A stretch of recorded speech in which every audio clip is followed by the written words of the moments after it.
Welcome back, guys, to another episode of Six and Below. This week we're journeying to a Caribbean island that seems to be full of South African people. For some reason, yes. Yeah. This is American Ninja 2, The Confrontation. I'm Erik. Right. This is Darren. Welcome in to Six and Below Movie Podcast. Cue the intro.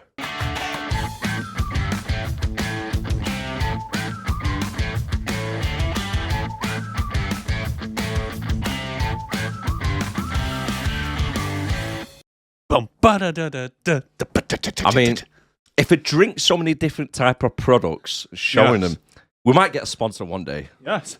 Cordial, Pepper. if you're out there, get us a sponsor. But welcome in, guys. Welcome in. If you're Welcome very in. first time watching or listening to Six and Below Movie Podcast, welcome in. Yeah. And if you're not, welcome in as well. Well, welcome back. Yeah. Welcome back. Welcome back. Do you explain what our podcast is about? Yeah, so here at Six and Below, we review movies that are rated 6 or below on IMDb. We also rate movies that are rated 60% or less on Rotten Tomatoes. That is right. Yes. So this week, is American Ninja 2! The Confrontation. The Confrontation. Michael Dudikoff stars in American Ninja 2. The Confrontation. The Confrontation. The Confrontation. Did they ever actually confront anyone? No. No. I was about to say that. It's not much of a confrontation. It's not much, no. No. I'm not sure who were they supposed to confront him. But He just turned up and goes, Hi, my name's Joe. I'm just like, the American Ninja. and then he just stares off into space. Ah. And then has a sit down for 10 minutes. then punches one or two people. Yeah. Film over. Film over. So if you enjoyed that, please like, subscribe, leave a comment below, and we'll catch you next week. Bye-bye. Right. If only let's it was get that on to easy. it. If only it was that easy. Clip quiz straight away first, yeah? Yeah, go for it. If you know what film this is starring the one and only Michael Dudikoff, or is it? You should have said that. I know, really. But anyway, he's starring Michael Dudikoff.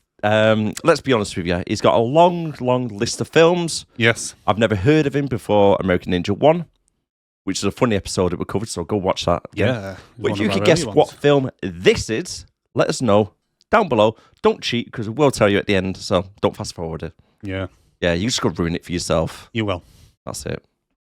You need to let me know what you got, what my boys are up against. We believe it to be a biological agent.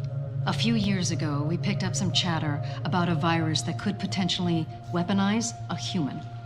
Weaponize a human. Make an army out of, for lack of a better word, zombies. Isn't that this film? Yes, I think you are right, actually. And or Street Fighter. Or Street Fighter, yeah. They pretty much in this, they pretty much nicked Byron's plan, haven't they? Yeah, this came out first, so maybe he robbed it. Yeah. Street Fighter, you dirty bastards. Dirty bastard Bison. Nicking the idea. At least they didn't turn their men green, though. True. Was it red hair? Ginger. Green. Ginger hair? Big ginger afros. You couldn't go out in the sunlight, it would burn. I still, yeah, Daywalker. I still love that scene in that film, though. Don't worry, Charlie. Yeah. I'll look after you. Oh, Charlie, what have they done to you? It's like, dude, it's still me. Fucking hell. Chill out. I'm just going to put you down now. Yeah, he's got a little bit of a simple Jack and Ginger. You don't have to kill him. Yeah. I thought I had, young Claude. Look what they did to me. Don't worry, mate. I got you covered. Just stay still. Friend? Friend? No, this 9mm is, though. Yeah. Smile for the camera. There might be a flash. A flash and an owl.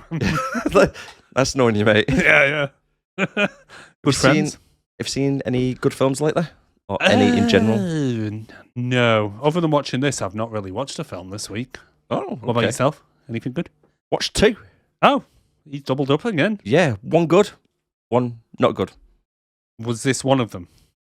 No, Oh, okay. So other than this was probably better than both, to be fair. right, go on. What did you watch? So, I watched the X-Men, Logan. Right. Have you watched Dark Phoenix yet? Hold on. Sorry, I'm jumping ahead. Jumping ahead. He's jumping ahead. He always It's does been this. He always does this. It's been like 3 months. Exactly. About 3 months ago, I started watching all the X-Men because my Yeah. missus, she's never seen them before. I went to see Deadpool and Wolverine, And there's a lot of characters what are in there. I was like, oh my God, it's him. Oh, I can't believe it's that character. Like Pyro and stuff. And then she realised that she's seen Magneto's an helmet. geek. Yeah. Yeah. Mate, I went to Avengers Endgame at midnight with her. I dragged her to it. She was like, what's the Avengers? I was like, you're going to fucking love it. Don't worry. And she's still with you, yeah. Yeah. Jesus. That's it. Got her into them all. So, have you though? Is it just one of them things that people tell them when they're first in a relationship? Oh, I love the Marvels. Name one character. That metal dude, Iron Man. Yeah, Madam Web. Madam Web. Oh Jesus! If you ever go on a date with someone and they say, "What's your favorite Marvel film?" and they say Madam Web, just Run. leave. Don't say anything. Just leave and run. Yeah, run for the hills. Run. Run screaming. Yeah. So anyway, back to what I was saying. But first, before you run, just say it's not Marvel. It's in association with, and see you later. Sony. Take care. Yeah. Sony. Sorry. So go on. See you. Logan. Logan. Good film ish. Better than what I remember it, because I remember watching it the very first day it came out. Yeah. One of I've our seen friends got it on Pirate. Oh. And we sat round thinking, yeah, it's going to be the next big film. It's going to be dead good. And it was like really, really slow. And it's not really a film you watch with your mates. To be fair, So I didn't get into it. When I went to see it, it was kind of like, obviously, it was on the back of all like kind of the PG, maybe 13 kind of rated X-Men films. And then they kind of made it a bit more adult, didn't they? Like you have like Professor X who's constantly swearing his head off and stuff like that, and he's going a bit, mental. So it was a little bit more dark than the previous X-Men films. It was a good character building. Yeah. The character. Yeah. And it's quite sad and emotional if you've never seen it before, go watch it. It's not too bad. The second film, Dark Phoenix. Shit.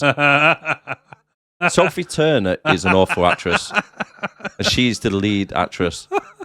She barely held it together in Game of Thrones. She was probably the least talented actress in that whole series.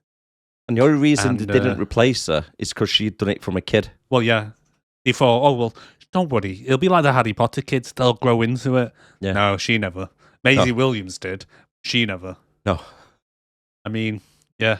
She made Bran look interesting. God, right. I don't know if that kid was a good actor or not. I can't tell. I can't tell. I mean, he was Michael Dudikoff of the Game of Thrones. He just stared off into space half the time, telling everyone he's the three-eyed raven. Be like, all right, mate. Yeah, no worries. Like, I'm just going to roll you into the corner. Yeah, you do you. Go on. Go sit by that tree, fella. Anyway, we're not here to discuss Game of Thrones, but yeah, she is absolutely shit in that. And I think she pretty much ruined the film, to be honest. Same. Like, from what I can remember, it's been a while since I've seen it, but even the story was a bit out there. They decided to introduce like aliens and somehow link that into a Dark Phoenix shit. Yeah, because they were actual shapeshifters, weren't they? Yeah, because they're in space at the beginning and she absorbs some kind of solar flare. Yeah, she absorbs the energy from that and somehow goes really powerful. And they're like, no, the aliens are like, no one's ever been able to kind of absorb that before. And now here's you, Jean Grey, the chosen one. The thing I didn't like is Mystique dying. I didn't like Storm either.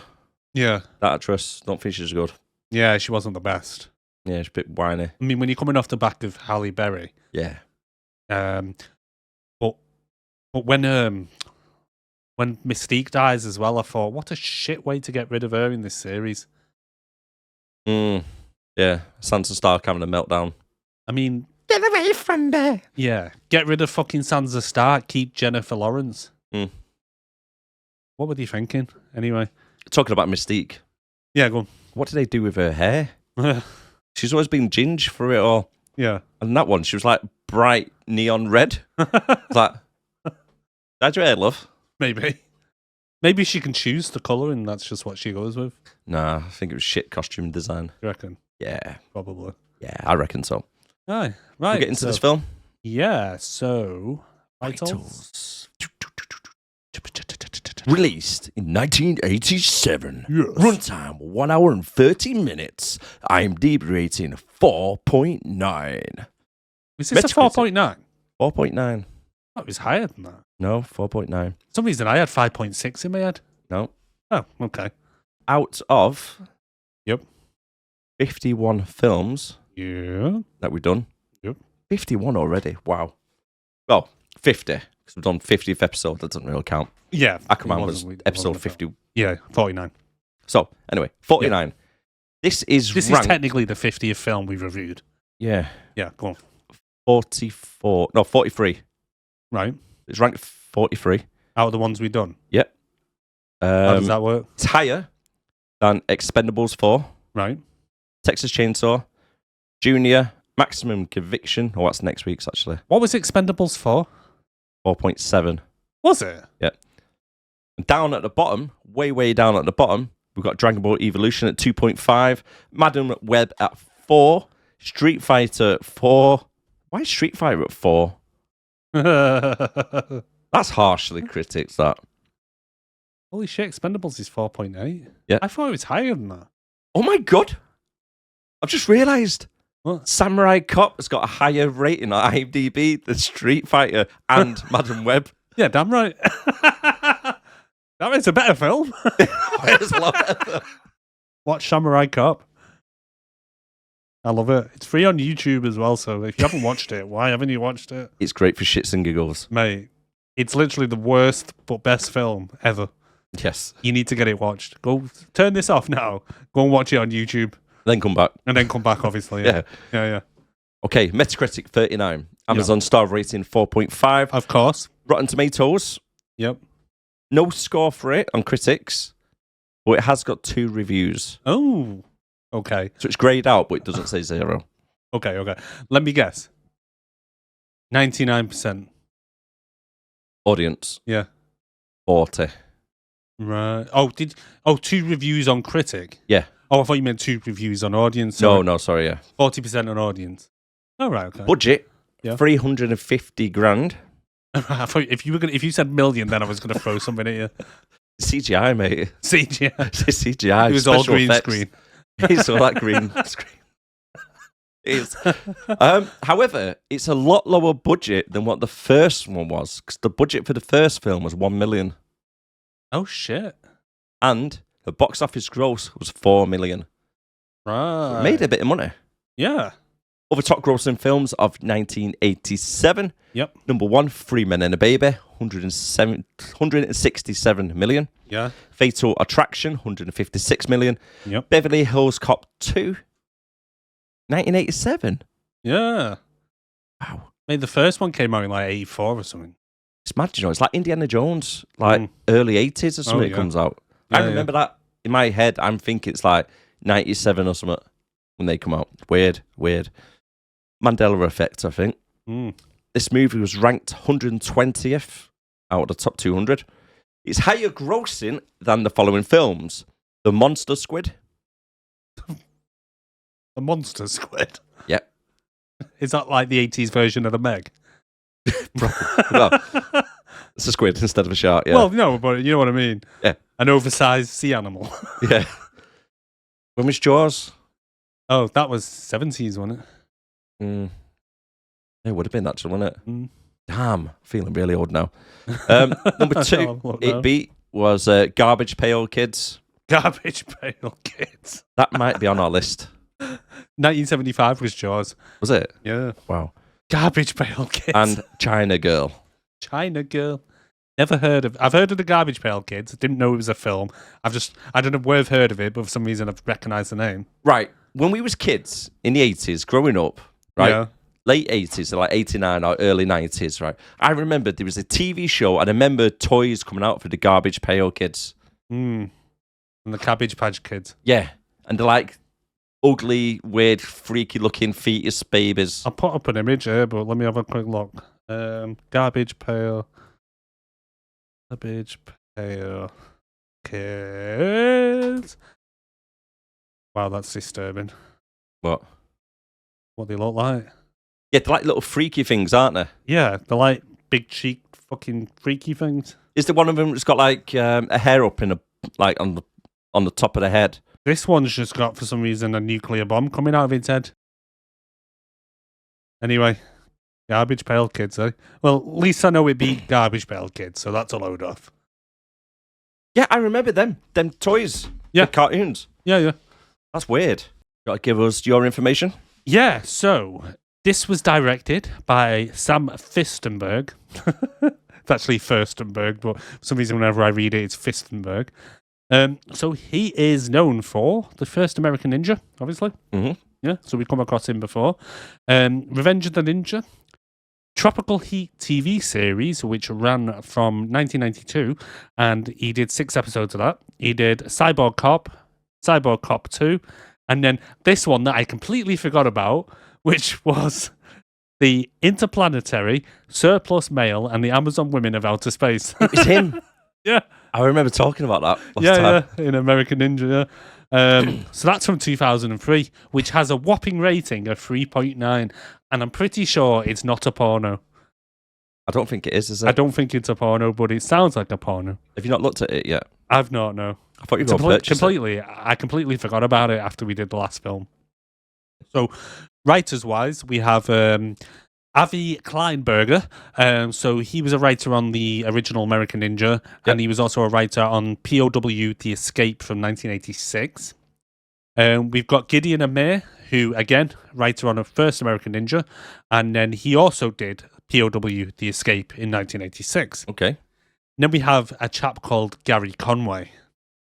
Now, Gary Conway, he's done acting as well as a few writing gigs.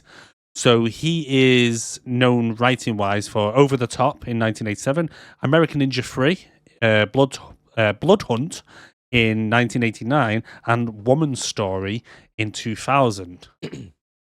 But a little bit of trivia on this chap, right? Mm-hmm. So obviously, I'll get into it in a bit, but he played one of the characters in this film as well as writing it. Yeah. So he's best known by the public for his role as Detective Tim Tilson in Burke's Law in 1963, and also he starred as Captain Steve Burton on Land of the Giants. Land of the Giants? You ever watched Land of the Giants as a kid? It's from like 1968. Is it dinosaurs or something? No, I remember it just being a really cheesy sci-fi show from the 60s, which is exactly what it is. But they would, if I remember right, they were just like walking around like normal places, but they'd gone to some planet where they were tiny, and Right. they called it Land of the Giants, something like that. I might be wrong. It was like I was really young when I watched it. I don't know. Anyway, he also has a brown belt in karate. Karate! So, starring lineup for this film, we have the man himself, the American Ninja, Michael Dudikoff as Joe Armstrong.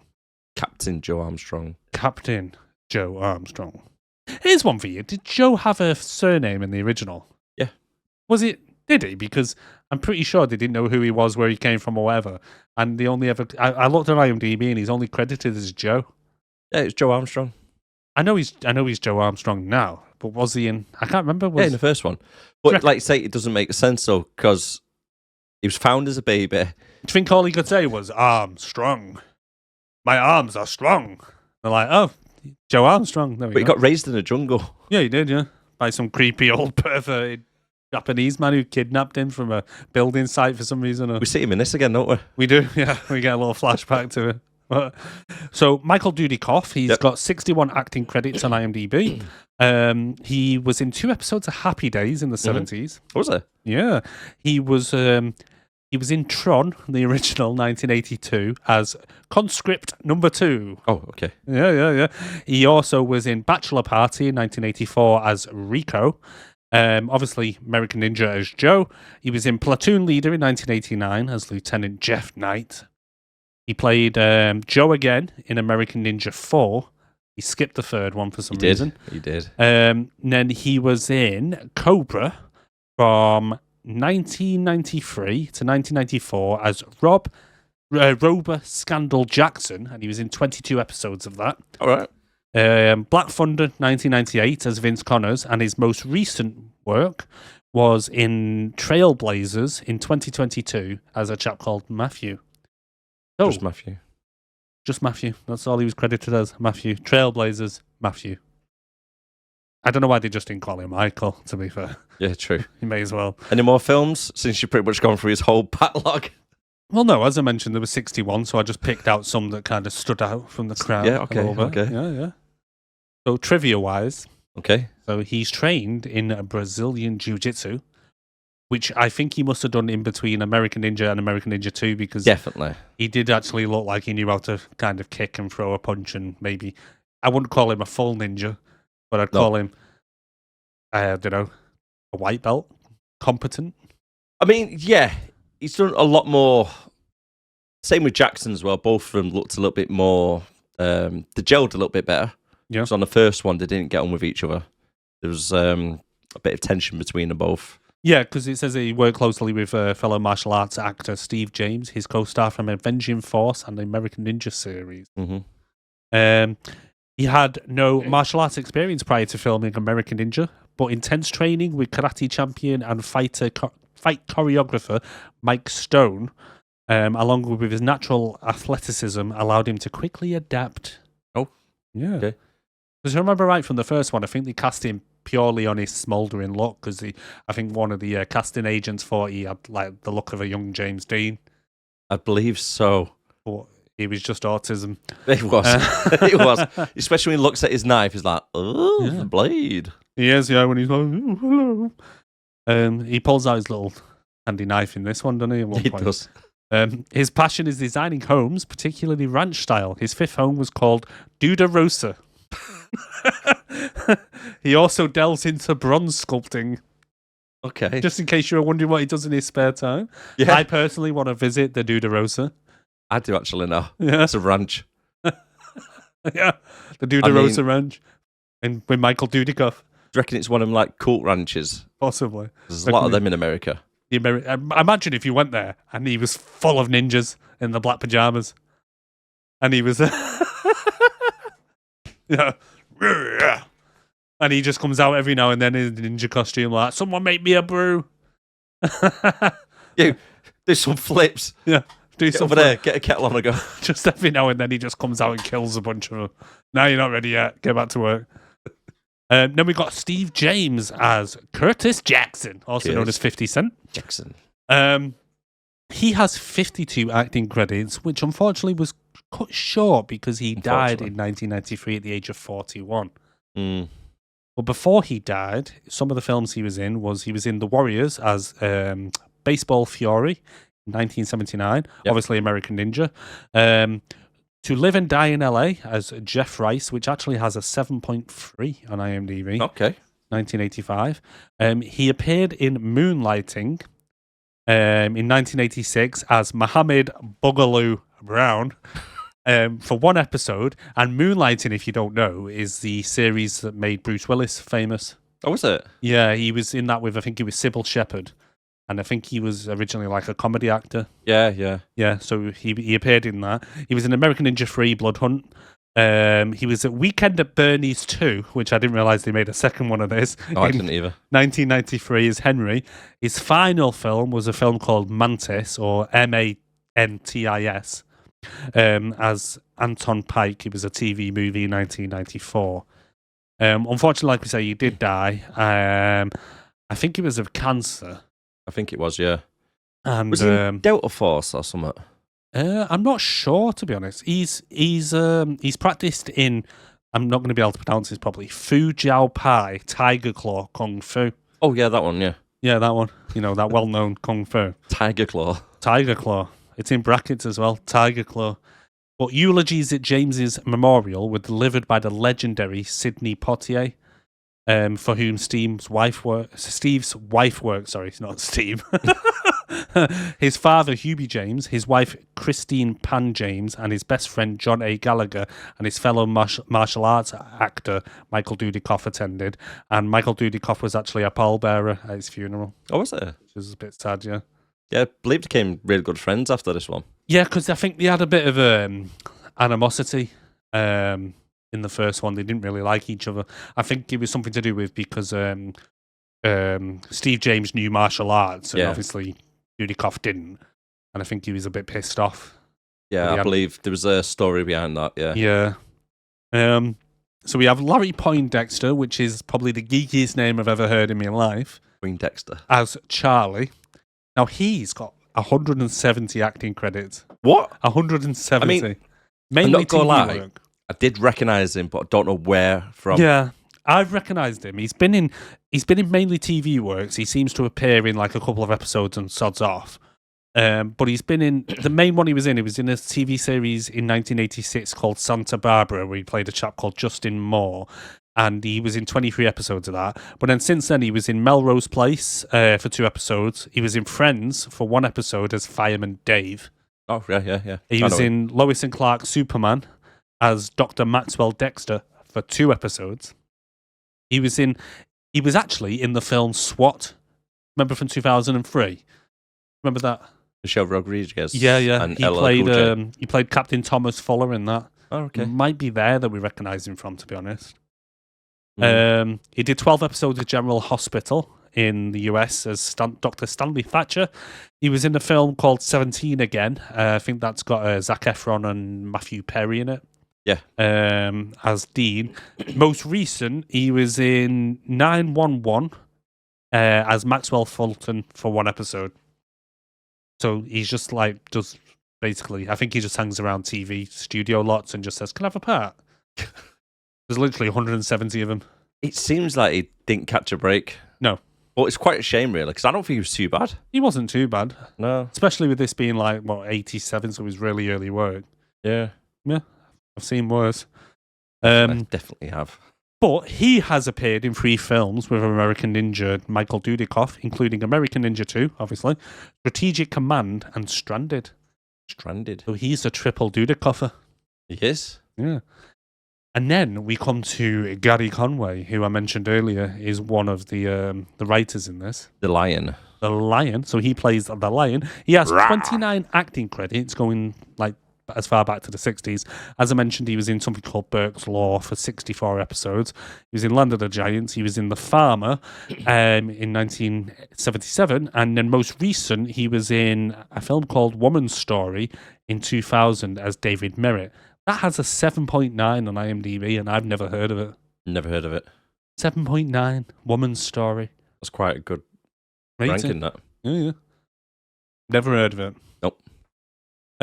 And then we have Jeff Weston, or as he's known nowadays, Jeff Salento, who played Wild Bill. Oh, yeah. Yeah. So, Wild Bill.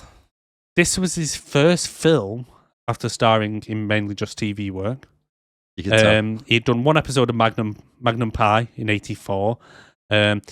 He was in, so get this, he was in a film which I've never heard of before, but it's a spoof on Silence of the Lambs, starring Billy Zane, right? And it's called The Silence of the Hams. I've seen it. In 1994. I have seen that. And he plays a guy called Agent. Agent, that's all he's cast as, Agent. And then his most recent film is a film called Moscow Heat from 2004, where he played a chap called Dennis. That has a 2.5 rating on IMDb. Ooh. So I think after 2004, he was just like, yeah, fuck it, I'm getting out of this. Don't think acting's for everybody. Sorry, Bill. Yeah. But he did decide to go into directing. So he went on to be a director under his birth name of Salentino. His most recent film is Blackwater Lane from 2024, with not much better rating of 4.5 on IMDb. Ooh. Yeah, so don't know what's worse, his acting skills or his directing skills. We might see a little bit more of him in the future. We might. We might just see I it. hope we don't. But... And then we come to our final one, yep, which is worth mentioning. Sorry, not the final one. There is one more, but this is the one where I'll talk quite a bit about. We have Mike Stone as Tojo Ken. Tojo Ken. So I think this is the guy that trained Dudikoff. What a name. Yeah. So this is the guy that trained Dudikoff. He becomes Tojo Ken in this film. Now, he's got an interesting kind of backstory-ish. So I do believe. He has 9 acting credits, but he's mainly a stunt worker, right? So films he's been in The Last Ninja 1983 as a terrorist. That was a TV movie. American Ninja 3, randomly. I don't know how he's in American Ninja 3. Why? As the tournament arbiter. Yeah. He's dead. I know. Spoilers, like. Yeah, but he's listed as being the tournament arbiter in American Ninja 3. Oh my god. It must only be a small part because I think it's listed as uncredited, but he was in it. And he was in Highlander 2 as a soldier in 1991. Oh, right. Yeah. I love Highlander films. Oh yeah. Absolutely There could be loved only them. one. Back in the day, mate, I was obsessed with it. I love the first one. I love how you had the main guy in it. What was his? I can't remember his name, but he couldn't speak English. Christopher Reeves or something. No, No, not Christopher he's Lambert. fucking- Christopher Lambert, that's the one. So he could hardly speak a word of English when he started filming. Yep. And then you had What, he like Spanish or some shit? well, you had Sean Connery in it, Yeah. who was called the Spaniard, but spoke with a thick Scottish accent. Yep. You had his character, the Highlander, who was supposed to be Scottish, who didn't speak with a Scottish accent in the slightest and barely spoke English. Yeah, I swear it's like Portuguese or some shit as well. Something like that, yeah. It's fucking fucked up, but it's a class film somehow. It's a great film. Yeah. I'm going to check what it is actually while you're Have a talking. look. So anyway, Mike Stone, our Sojo Ken. So he began competing in martial arts competitions in 1963 and quickly won the 1963 Southwest Championships, the 1964 National Brown Belt Championships, the International, National, and World Championships. He was, at one point, a live-in boyfriend of Priscilla Presley from 1972 to 1975. Who I believe was the wife of Elvis. Mm-hmm. Yeah, so he was banging her. He was voted into the Black Belt Hall of Fame in 1970 as Fighter of the Year. He was the undefeated world professional light/heavyweight karate champion from 1968 to 1974 when he retired from competition. He once dated Michelle Pfeiffer. Just the once. Just the once. It might have been more, but I don't know. And then in the late 1970s, he turned down 200 grand, which would have been about 2 billion today. He refused it to write a book about his romance with Priscilla Presley. Because he loved her. He must have.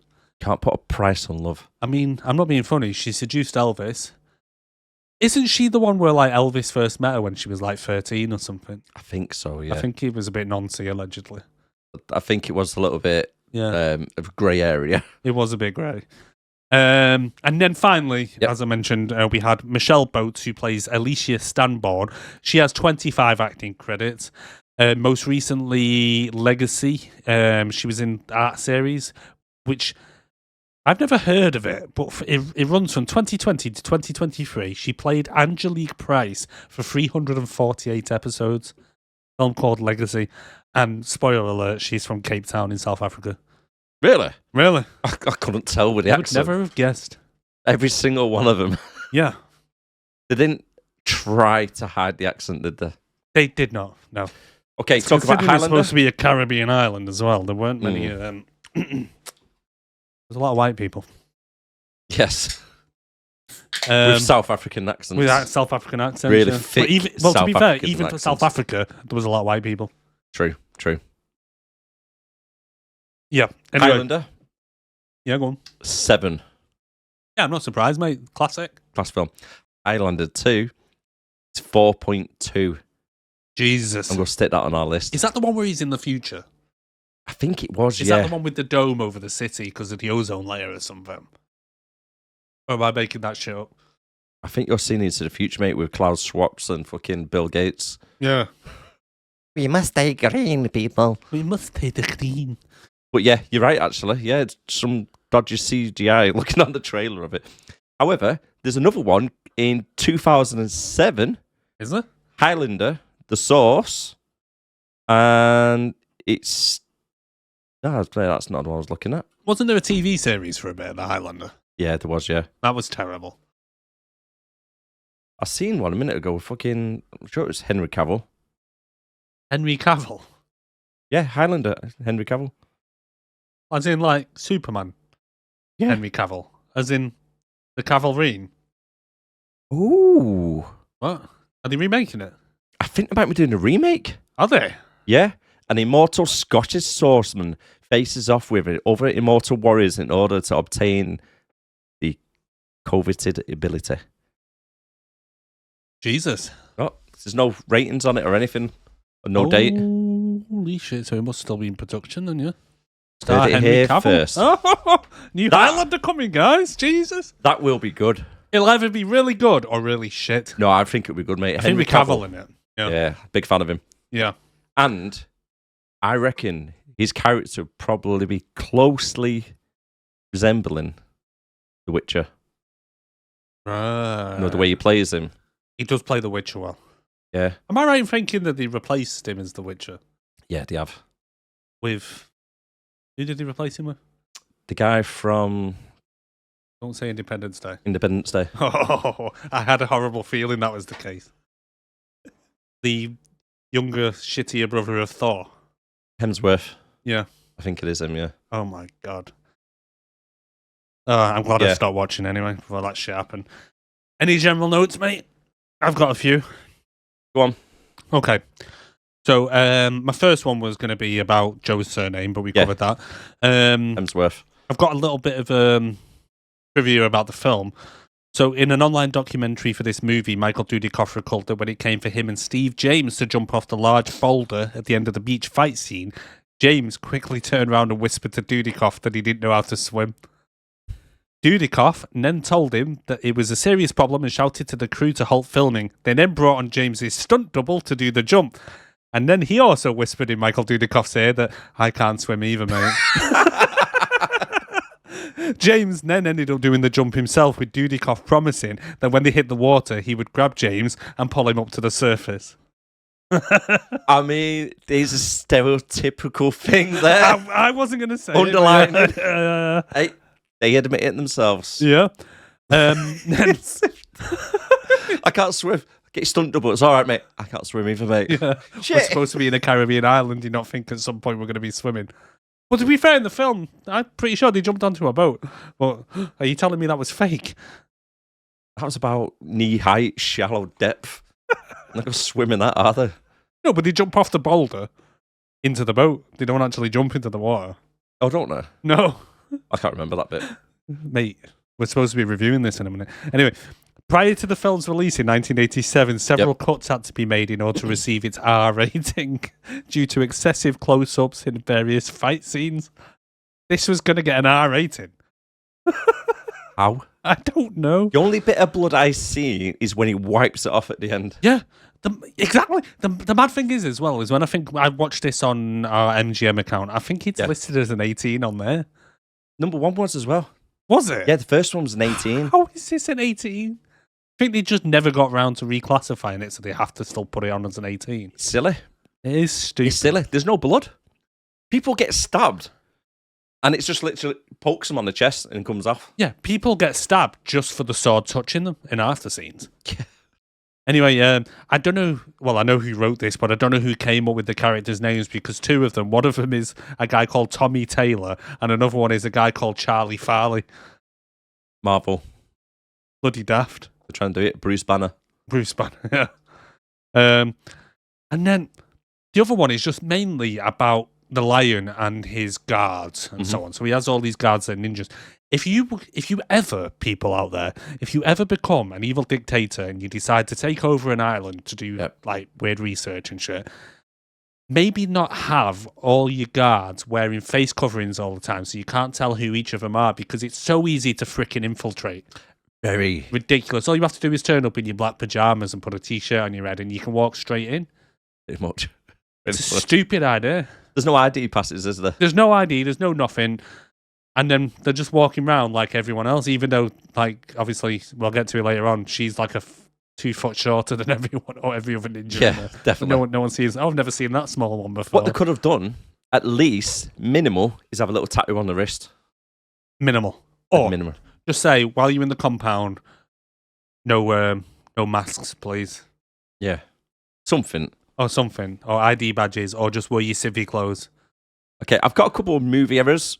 Yeah, go on. So these are the only ones that I've picked up. I've not looked through IMDb for goofs, because I reckon there'll be so much. But a couple that I spotted. There's one I noticed, to see if you...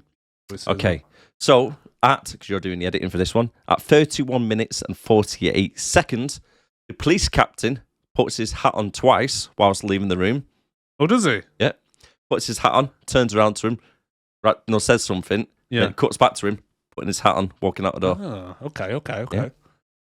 At 37 minutes and 54 seconds, a guy wearing a blue shirt walks past the same bit in the alleyway twice. I think I might have seen him. Right, we see we see the girl getting dragged out the car Yeah. into the bar, right? And he's literally speaking to his friends. He goes, right, I'll see you later. And then walks off. And then Yeah. it cuts back to him It's a wider angle. walking off. Yeah. Yeah. I did spot that myself. Yeah, I was like, "Ooh, what's happening here?" Yeah. And I've got to say, credit where credit is due, because we do rip a lot on films, but we give credit where credit is due. The stunt guy. And there's one particular stunt guy I'm talking about. Go on. The guy who got dragged for like 8 miles by the car. That's what my trivia is. My goof is about. So at 53 minutes, Yeah. he's getting dragged around. It looks like his legs are Red. bald. Yes. You can see the clothing is ripped through because it's been getting dragged for that long. It looks sore. It does look so. And then he's on top of the car bonnet. He's wearing brand new pants. Oh, I didn't notice that. But I did notice at one point, like you say, there's like a tear down one of his pants and it looks red and it doesn't look fake. Oh, no. But my goof is about that. When he throws the grapple onto the car Oh as my it God. drives past, it clearly misses and lands next to the car. And the next thing is you see a scene of it going dink onto the back of the car. It's a bit like a cartoon thing. It's like, Yeah, it's like, getting whoop. dragged. And then the only other one that just popped into my head, which I'm going to mention in the notes, I think when he's on the beach and someone throws a spear at one of the guys, he's clearly lying down, just holding it in his stomach. Oh, he's holding it next to him there, like you would when you were playing swords as a kid. Oh, There's I'm quite a few dying. like that. Yeah, There's quite a few. yeah. But they're the only goofs I noticed. Right. So That's pretty much all the movie notes. yeah. So Should should we get on to the film? Okay, here we go. So the movie opens up with 3 unsafe bike riders racing down the coastal road on both sides of the road with no levers on. No levers, shorts. Yeah. As a biker, would you like to explain your... I would never, ever, ever. It makes me cringe when I see people in real life driving around with no gear on, especially like in the summer when they're wearing shorts. You get these little shitty people on mopeds and stuff, and I'm just like, mate, all it's going to take is for you to fall off at like 20 mile an hour, and you've got no skin left on your legs. Yep. And as you mentioned, they're going around like a coastal road, and they're like going the other side of the road, round like blind bends and all stuff like that. I will admit though, I did like the fact that it was obviously probably 1986 that they filmed this. If it came out in 87, the fact that they managed to get a POV shot on the bike. All I could picture was someone on the bike with a big ass freaking camera attached to them, because there were no GoPros and stuff. Was no there? GoPros then, No. was there? No, you do get a good view of the bike. It does look good. It does look good. I Yeah, like that scene. considering for the time. And to be fair, as somebody who used to ride bikes myself, Yeah. it kind of made me want to go, I do want another bike again to ride it down that coastal road. Oh yeah, there's nothing like it, mate. But So definitely nice. would not do it in shorts and a shirt. I will be honest with you, I'm going to put my hands up here. You've done it. Right. You're an idiot. Yeah, exactly. When I was younger, I was a little bit, I'm an idiot. Yeah. And I used to ride a 600cc motorbike, Kawasaki Ninja. Yeah. And I used to wear a basketball jersey and shorts. Of course you did. Of course you did. Of course I did. Because you don't think then, you like when you're 19, 20, you think, Yeah, you think you're invincible, yeah. yeah, you're invincible, I'll be fine. I'll be fine. Well, I've been Never out on do my that bike, now. and it's so easy to do. But I've slid off it before, and if I hadn't been wearing gear, my arms and my legs just would have been shredded. Luckily, when I have fell off my bike, it's been my own fault. Like Yeah. trying to get my knee down on a roundabout, and the footbed got caught in like a little pothole. The bike slid off one way, I slid off the other way, but wearing full levers. Yeah. So if you ever rid properly, obviously wear my levers and stuff. But Yeah. But it's just one of them. It's so easy to do. You just think, oh, I'll just nip the shops and won't wear it. But I've never been out on my bike without all my gear on. yeah. Can we talk about the way the guy got off the bike? Well, Did you notice that? I didn't notice. No, we'll go. Okay. When you get off a bike, how Yeah. do you normally get off? Well, you put the stand down and then get off stand side. Yeah. So you put all your weight on one leg, Yeah. and then you put your other leg over. Over the back. Yeah. For some reason, one of the guys thought it'd be a good idea when he parks up the bike, Yeah. instead of like your stand leg going down first, Yeah. right? He's lifted up his left leg, swung it over the tank, so then he's turned his body around, like turned What? on his bum to get off. I was How like, did he even get his leg that high? what's he just done? He lifted his leg right up and then swizzled around on his bum to get off. I didn't even notice. Yeah, I was like, what freak gets off a bike like that? To be fair, I had a bit of a bad accident once getting off a bike. So me and my brother-in-law James had gone up to just after we passed our test. We decided we wanted to go wild camping up in Scotland. We thought we'd load the bikes up with all our gear and we'll go up there and spend like a night or two up there, which was going great. And we travel all the way up to Scotland, long drive from where we are. Anyway, we get there and we pull over, and then because I had all the stuff on the bike, I couldn't get my leg over the back how you'd usually get on. And because we both were on adventure style bikes, they're quite tall bikes. Yep. So the only way to get on was to kind of lean onto the stand. But on my bike, the stand, when it's out, the bike leans like ridiculously over. Anyway, so I'm getting off and I'm trying to drag my leg off, and my boot caught on the seat, brought the bike with me.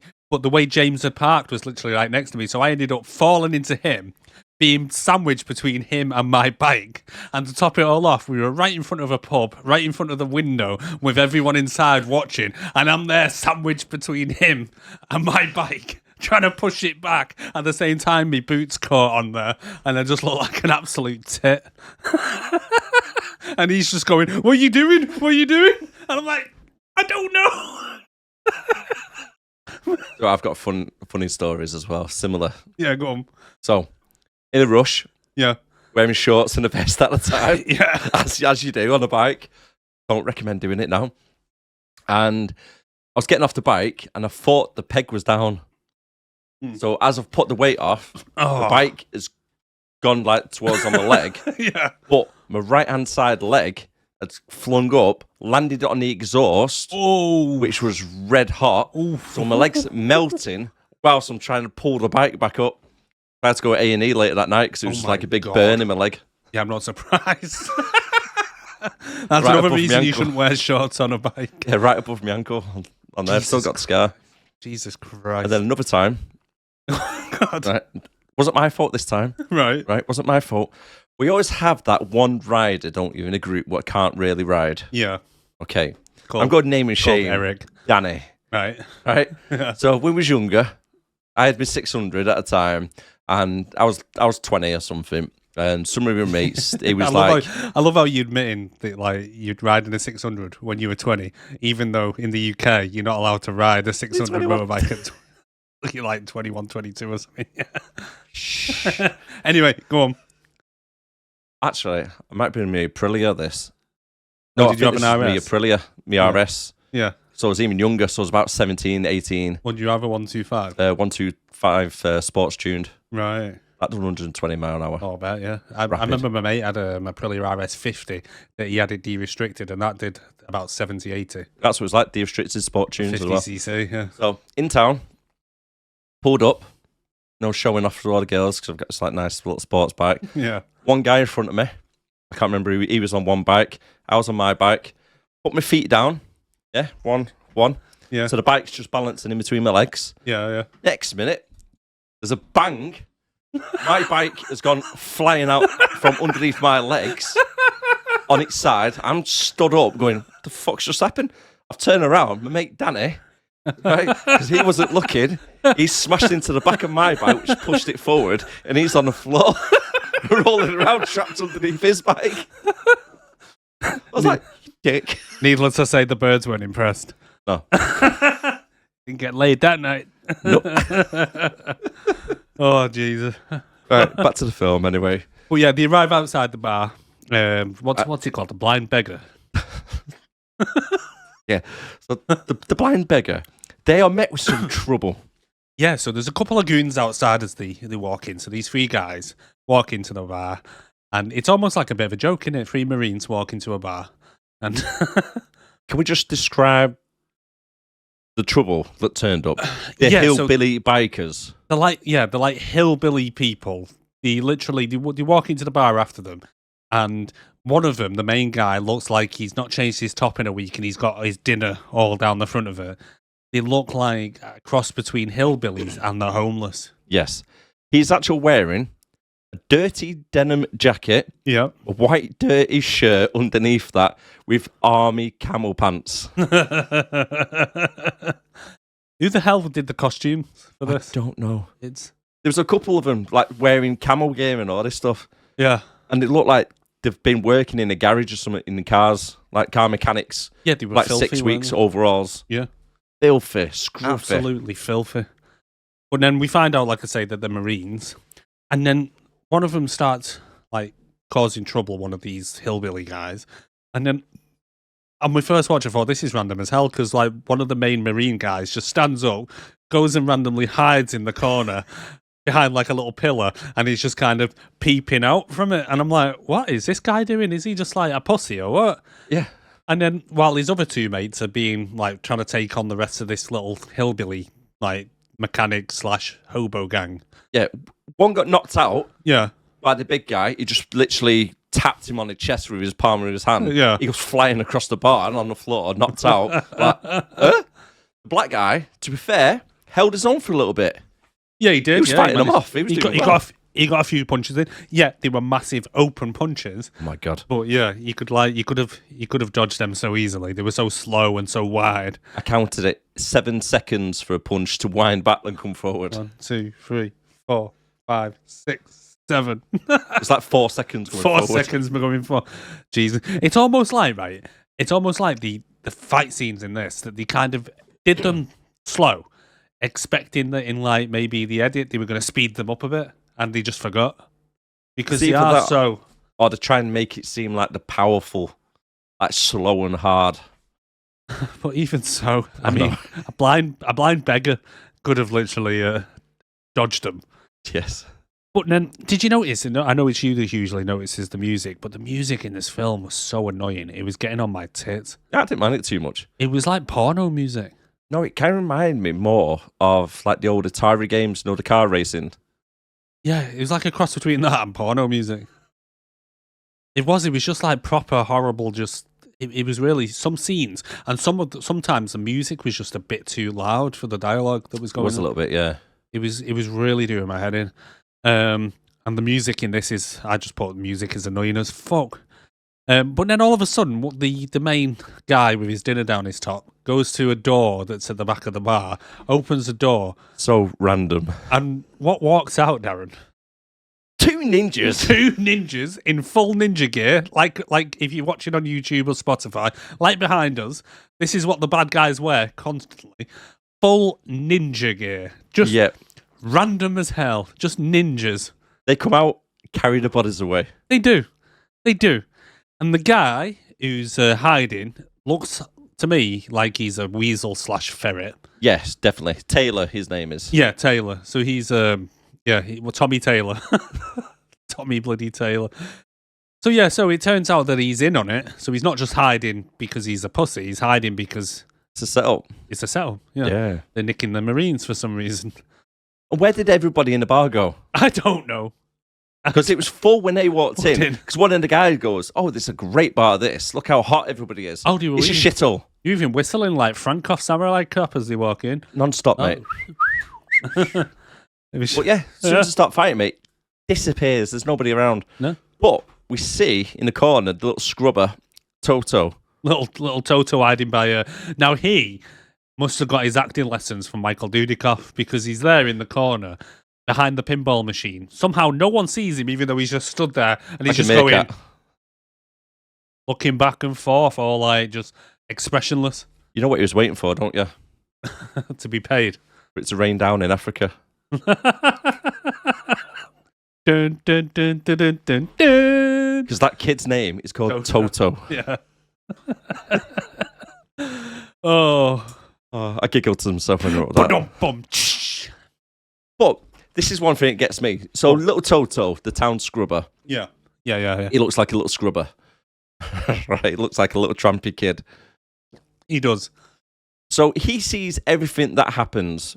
Because he goes back to Wild Bill. That's a Willy Billy then.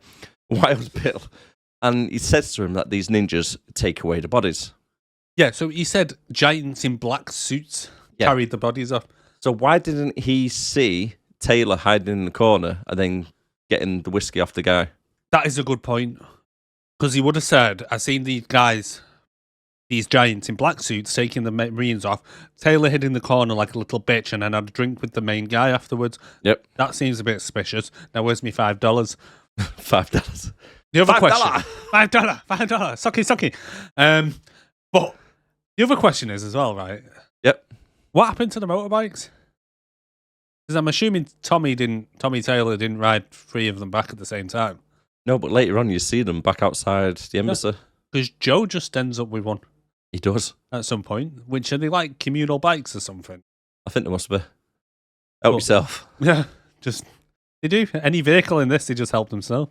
Exactly. Anyway, so then we Joe and Jackson arrive on At the airport. At the airport, yeah. And the police guy, the little midget police guy, is just kind of on, for some reason, hanging out at the airport with binoculars. Sergeant Sang, is it? I didn't catch his name. Something like that. But then Joe pulls out a piece of paper as they arrive, looks about and goes, "This is it." And I'm like, surely you should know when you got on the plane where the hell you were expecting to go. Because imagine if you got on the plane and went, "Wrong again, mate. Wrong place. Let's try again. Back on plane. Come on, Jackson." It doesn't look like the picture. No, it don't look like picture that Captain gave us. Look.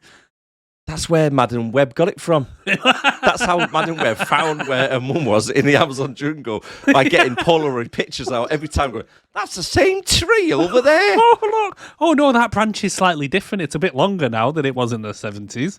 Oh, best move on. It's all different from 32 years ago. Unless the guy's been pruning it exactly the same. To be fair, with it, Joe, I wouldn't be surprised if he opened it up and it was written in crayon. Airport, Caribbean island. Yeah, I think this is it, Jackson. Jackson's on his guard a little bit, though, isn't he? He is a bit. He's a little bit paranoid pretty much all through the start. Until he sees a bit of Fanny walking past him, he's like, "Oh, I love it here. Oh, It's yeah. great." I mean, he turns like that. Yes. But then some guy randomly brings the police guy a phone. And he calls ahead to say that the guys are here. And then they get picked up outside the airport. Now, I couldn't tell when Charlie and Tommy pull up to get them in this random surfer dude looking car with surfboards on the lid, on the top. Can I describe it? Yeah, What it go on. reminds me of? Go on. It's pretty much a convertible version, so a car convertible, Yeah. of the mystery wagon from Scooby-Doo. With surfboards on a roof rack. Slash a car from Barbie or something. Yeah. Same It colour was a theme. bit. It was like a hollowed out version of the Mystery Machine one. It was. Just took the roof off. But they pull up and they look like a couple of surfer dudes. They're in like Hawaiian shirts or some shit. Surfboards on the top. And they pull up to Jackson and Joe and goes, "Hey, have you guys seen a couple of Marines?" And they'll both look at each other and like, "No." It's like, "Oh, we're supposed to be picking up Armstrong and Jackson from the airport." And they both look at the badges. I'm Armstrong. They say, "Armstrong and airport." And they go, "Yeah, it's us." "Army?" And I was just like, "Well, yeah, considering the uniform." But to be honest, the first time I watched it, I thought they were taking the piss. I thought they were kind of taking the piss, saying, "Hey, have you guys seen I thought that couple at of Marines?" first. Yeah, because everybody else is obviously wearing shorts and t-shirts. They're the only two what are in military gear. With literally the names written on the fucking chest. Armstrong and Jackson. Taylor, he does piss me off. He's a bit annoying, yeah.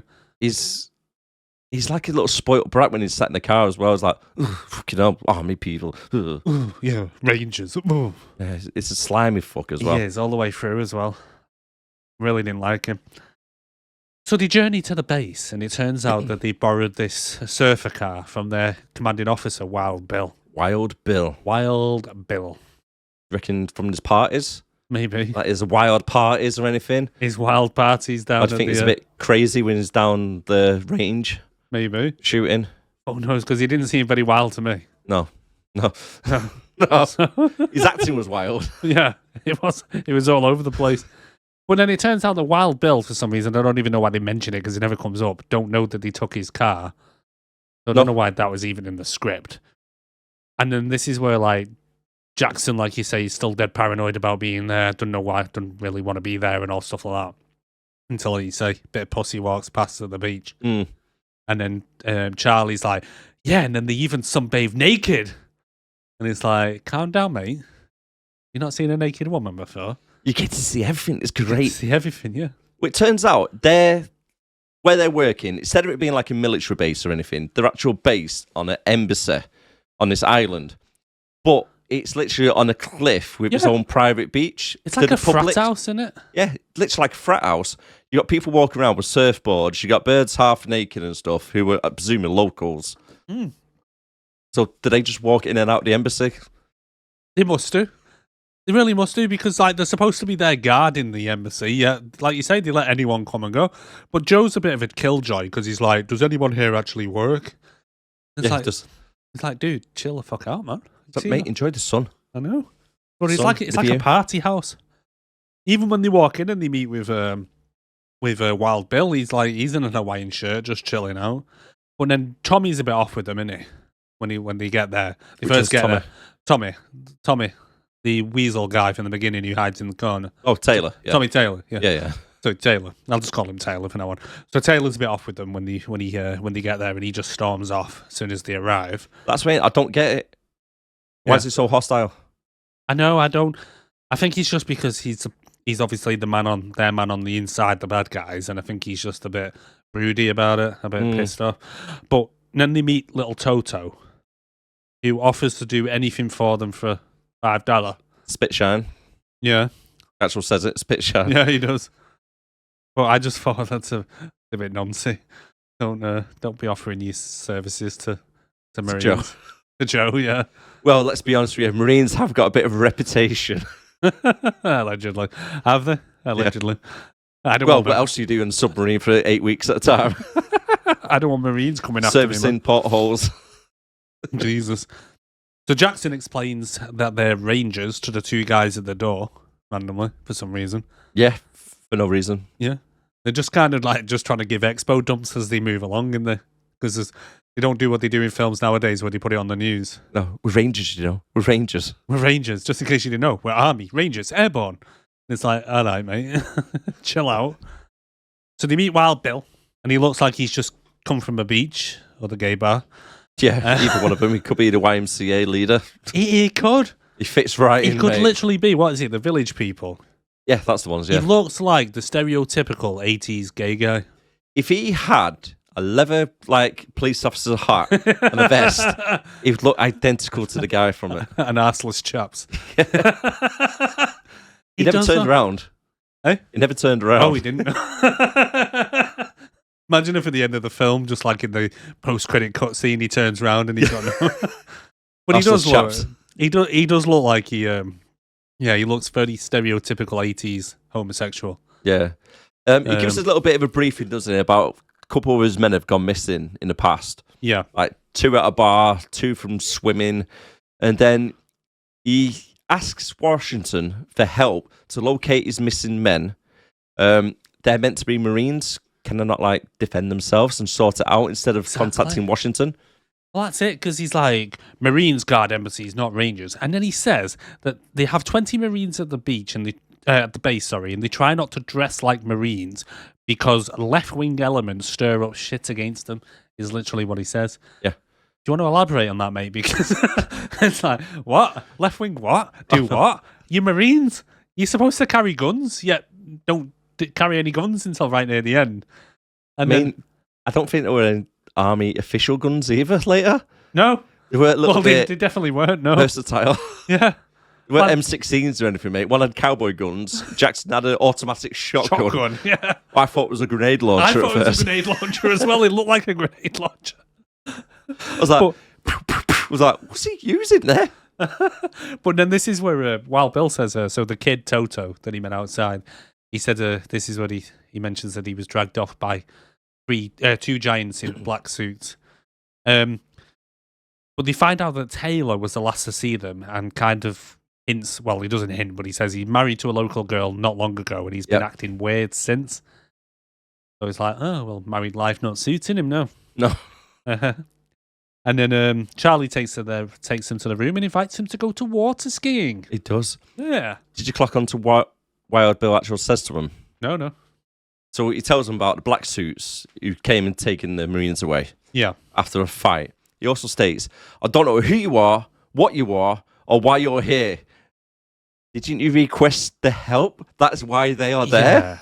didn't they send like orders beforehand that they were sending to Rangers or Exactly. I don't know nothing. I don't know nothing. I don't know why you're here, who you are, or anything. I didn't do anything last night. I was definitely not at that bar down the strip that all the men only go to. I definitely wasn't there. Who said I was sucking a cock in the alley? Who said that? What mayonnaise? Sorry, I know we're supposed to be keeping it clean. But... That's all right. It's not too crude yet. Yeah. Yeah. Then we have the little boat trip. So they go down to the beach to meet the other two guys. So they go down with Charlie. They meet Tommy, who they've already met before, and then just one other guy who's unnamed. He doesn't have any really talking parts or anything, but he goes to shake his hand, but they're a bit frosty with Joe for some reason. Bit standoffish. And then, they get on the boat, and then there's all shit music again. This is what wound me up the most about Taylor. Go on. When he's in the boat driving, he's not only chewing his nails off, but he's constantly got his mouth open, gawping. He's like...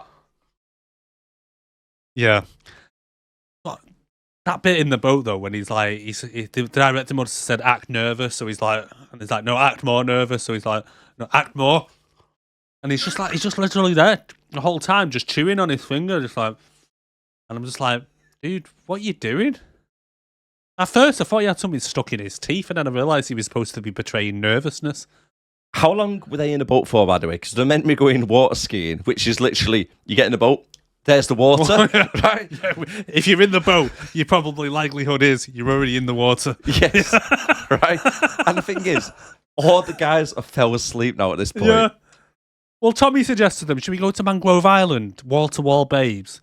And, Wall-to-wall babes. And Charlie goes, well, aren't you married? And he's like, oh, well, but I can still look. And he said, just because I'm on a diet doesn't mean I can't look at the menu. Anyway, so they're going, like you say, and then for some reason, how far away is this island? Because they're just driving along and everyone on the boat just nods off. Everyone's asleep. Jackson didn't look comfortable, though. He did look uncomfortable. Jackson's already got his top off. I was wondering how long it'd be till Steve James was showing his pecs. Not long, mate. It really wasn't long. It really wasn't long. Anyway, so he's like asleep and he's like half sat up like that.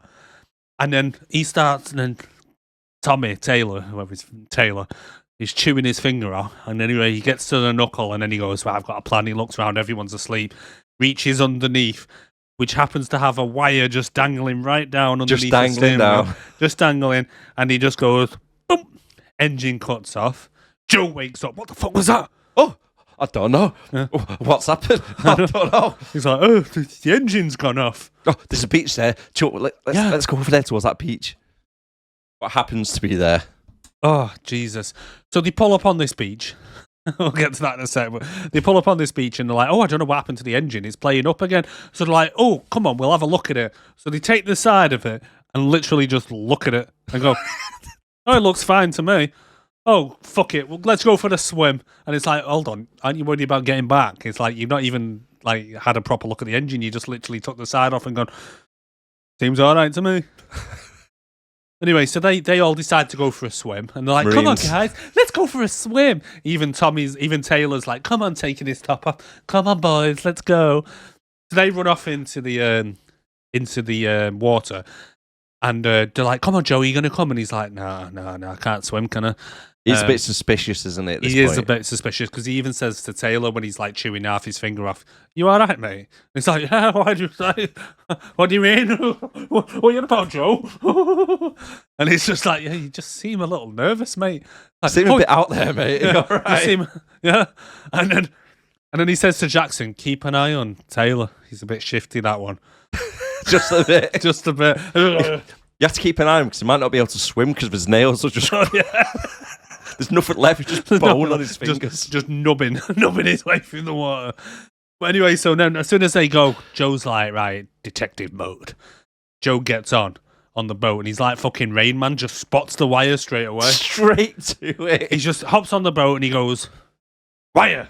To be fair, it was fucking obvious. It was. And he goes, puts the wire back together, starts the boat and goes, that Taylor's a sneaky fucker. And then he just happens to look to the right, and what does he say? Oh my God. What were they doing? Mate, I was drinking a cup of coffee at this bit, and they'll spat it all over my carpet. I was like, what the fuck's just happening here? Literally, he looks to the right and he sees 4 ninjas in single file behind each other. Why have they got their arms out? I don't know. They've got some kind of like black bed sheet that they're all running along like, but they almost look like they're running but tiptoeing at the same time with this black sheet out going. Gotta be quiet. I thought they were gonna put like cartoon music and tiptoe ding ding ding ding ding Like the piano. Yeah. And then Joe just goes, "What the fuck?" and just runs off in the other direction.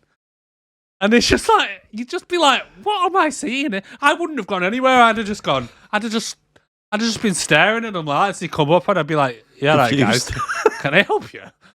Like, why is there like 6 black ninjas in the middle of a desert beach? In the middle of the get Caribbean. There? It's like, aren't you a bit warm in that get-up, guys? What are you doing? They've got a stink. Yeah. They must. Sweaty as fuck in there. Oh. The thing is, right, as well, it's like they're like the ninja version of the Three Stooges.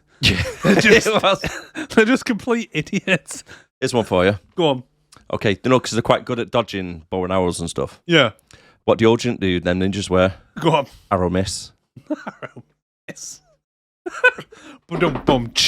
We're here all week, guys. We're here.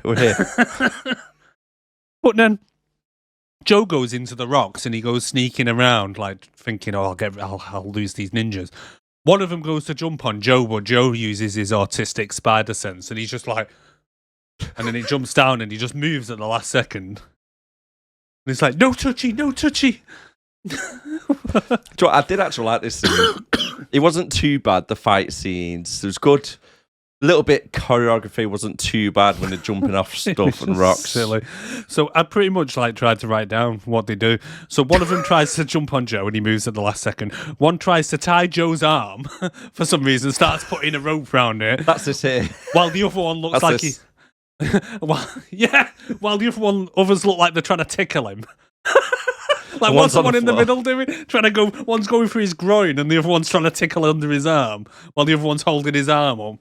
It's like, what are you doing to him? And then one comes at him with a stick and Joe pushes him off into one comes at him with a stick on top of a rock. Joe pushes him off and there's like 8 ninjas there ready to catch him. And like, oop! Where did they come from? I don't know. They kept multiplying, didn't they? But they just stood there to catch him.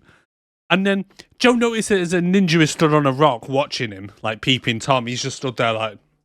It's the upgrade from Black Star Ninja. It is. Toto Ken. Toto Ken with the scar on his Tojo Ken, actually. Tojo, yeah. Tojo Ken. And then, this is the best bit. After he throws them off into the 8 men stood below, Okay. they make a human ladder. Yeah, so I think it's pretty cool, to be fair. It was cool. It looks fucking cool. It was like a didn't look circus cool. trick. It was like a circus trick, wasn't it? So you have one at the bottom, his hands are on the rock, and then the other one climbs up on him, puts his hands on a rock, and then it's like a human ladder then. Yeah. Then they hold hands to each other, and then like It was that climb bit. up like monkeys. When they're holding hands and they're all shimmying up, I was just pissing myself laughing. They look so stupid. I liked it, mate. I mean, I wouldn't have chose it myself, but I thought, it's quite cool, actually. And then one tries to throw a spear for some reason at Joe. Yep. Joe catches it. And then one jumps at Joe and he stabs him with the spear. And this is where he has it. He falls holds over it. and he's got it on his side there, pretending that he's been stabbed. Yep. And then they try to strangle Joe, but it's almost like Joe doesn't even notice. Because one guy's there, like, I think holding him down. The other one puts a noose around his neck. And it's almost like Joe forgot to actually act. Well, I think the ninja forgot to tie the noose. He must So have. he done it, he dangled the rope and started pulling it. He just pulled it, and Joe was just like stood there, and then at one point he was like, "Oh shit, I'm being strangled here." Just puts it onto the other ninja instead. Yeah, puts it onto the other ninja. Yeah, The guy doesn't stop strangling him though. He's like, well, I was like, what's going on here? It's like, dude, you're strangling your mate. and then one pulls out a sword and slowly walks towards Joe like this with it over his head in the air, and I'm just like, "What are you doing?" What is it, right, with especially old 80s and 90s films, right, when it's like sword fighting? Why did they do it in slow motion or right above the head so slow coming towards them? Oh, I don't know. Nobody ever fought like that in real life. No, 'Cause you wouldn't leave yourself Your so defense. open. Yeah. Exactly. And then, this is the best bit. I think Joe, at one point, gets a stick. He's fighting him with the stick. Throws a stick at one of the guys, hits him in his fucking balls, and he falls off. But through it all, the fact that they die so easily, or get knocked out so easily. So easily. It's like all the way through it. All they have to do with the sword is rub it across their back, and they're dead. At one point later on, I think I mentioned it on my notes, someone throws a dart at someone's eye, and he dies. It's his forehead. It's like he just puts it like a little tiny little dart in his head. He's dead, and it's like Jesus Christ. It barely pierced the skin. Yeah. It's like literally a tiny little dart. Yeah. Like your dartboard would do more damage. Yeah, it's darts. smaller than a dart from a dartboard, and and then he's dead. The guy who gets hit in the balls by Joe, dead. Everyone's just dead or knocked out. It's stupid, but Then Jackson then turns it's up. Jackson's turn. Yeah. Turns up with a hook. Made me laugh as well because when he's fighting one guy, the hook's behind him, and the ninja sneaks up behind him and he lifts it up by mistake, and the ninja goes, "Whoa!" What was that about? Do you think that was supposed to happen, or do you think he was just like, "Oh shit"? I think he nearly walked into it. Yeah, it's like fucking hell, Steve. You almost hit me then. Can I watch it, mate? Well, I yeah, like it. Keep it in. Keep it in. I like that. But yeah, Jackson comes along and goes, I smell ninjas, and goes running off looking for Joe. But then Jackson, to be honest, Jackson is he has a better stance and a better fighting thing than Joe is supposed It's to be. over the top, I think. He is a bit over the top. I think but he he's like, went for it a bit too much. proper goes down the line and he's like prodding with his stick and doing all that. The guy couldn't tense up enough. One guy jumps down onto Jackson, tries to do what he wanted to do to Joe, but obviously Joe avoided it because he's a ninja and he has autistic senses. But he manages to get onto Jackson. The best bit is when the ninja jumps down, he literally shouts, Kazooie! As he jumps onto Jackson's back. Kazooie! What? Don't remind me of that bit. What? So on Scary Movie, Oh, yeah. when they do like the grudge thing where it's like the little ghost kid Yeah. and Anna Faris is like going, "What? You want to do that?" And the little kid's going, they're saying words. Have you ever seen that scene on subtitles? No. When you put subtitles on where it goes, Mitsubishi, Kamresi, Kamak, Mitsubishi, Toyota. Start saying Japanese brand names. Sony. That's what it's like. Sony, Mitsubishi, noodles, Thai ramen. No, I've never noticed that. She's like, "Oh, your parents, they're dead. Kawasaki, Kawasaki. Yamaha, Yamaha. Nishira." It just reminded me of that. BMW. Oh, no, that's German. But then we're back with Joe. Yes, And we he are. tried to catch Joe with a net. What does It he was do? ever- He just jumps up and pulls him down. He walks between the rocks, looks up, sees the net, and just goes, "No, guys." With his power strength, because both come flipping off. Oh, And then So, to top it off, Joe manages to catch a couple of arrows, yeah. throws them back at the guy, killing him, cuts a sword in half. Mate, when he cuts that sword in half, literally the sword's there, and Joe just goes, "Dink," and he doesn't even hit it hard or anything. He's just like, it's just the power of Joe's special needs. It really is, mate, because he was using a wooden stick earlier, and the sword wasn't cutting through a pole. Yeah. It's like, yeah, it can't get through like a broomstick, but it can cut through another sword. It's like the swords are made of pewter or something, and it's just like, dink, just fall off. But then, The escape. yeah, so Jackson finds Joe as more ninjas arrive, and then they're like, "Oh, come on, guys, let's do one." And this is where they jump off the boulder. Where were the Marines throughout Well- all of this? Well, the Marines had somehow, the boat was working, but they'd got the boat in the water, and then luckily the Marines are coming past the big boulder because they just jump off this like 50-foot boulder and then into the boat like it's nothing. That would hurt, that. That would hurt. And then the lead ninja pulls off his mask and reveals his face. They always do that. It's like a cliche, isn't it? It's Oh, like, no. who's the leader? Who's the one in charge? Oh, there he is. Took Yeah. his mask off. There he is, yeah. The guy with the scar in his eye. Yeah. So we're back at the embassy now. Jackson tells Wild Bill that they were attacked by a group of ninjas. A group of secret Japanese assassins.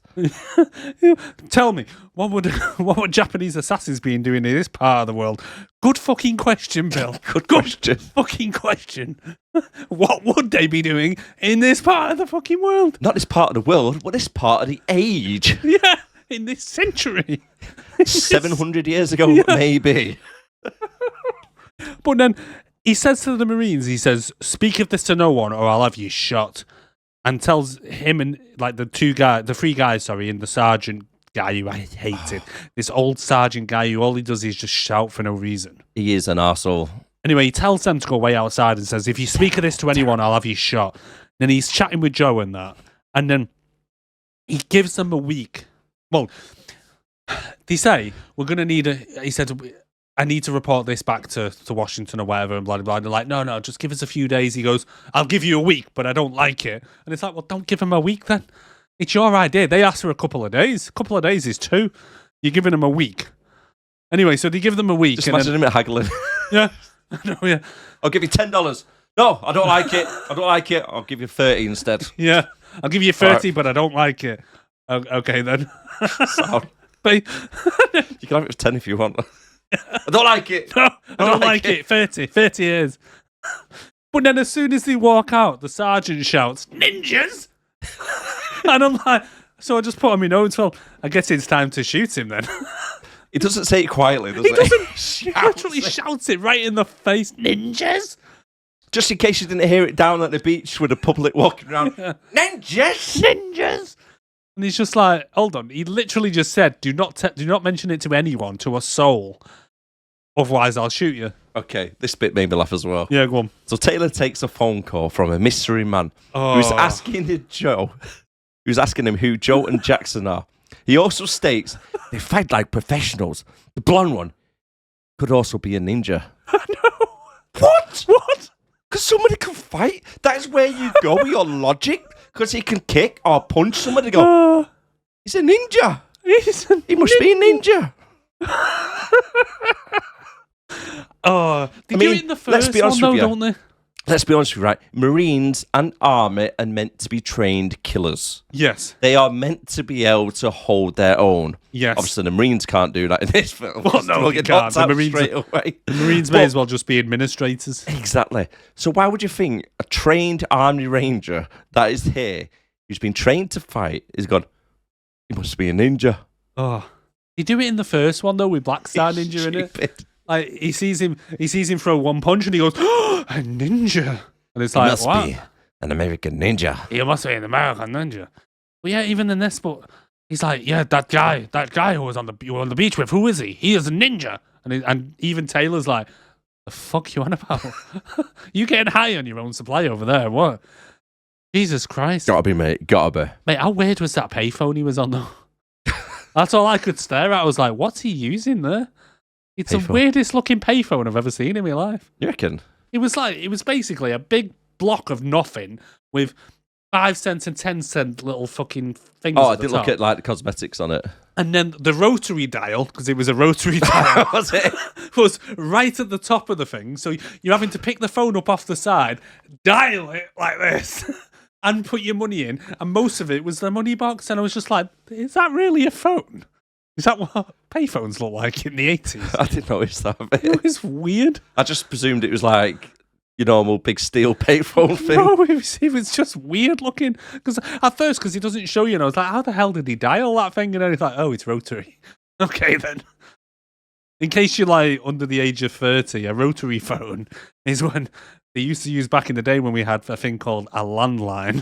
Yeah, back in the day. And with the rotary phone, you had to take, let's say you wanted to dial 1, you had to go 1, 2, 3. And then if you got to go back even further, you had the rotary, but then you had 2 little cups. You had one in your ear, one in your mouth. Not even we're that old.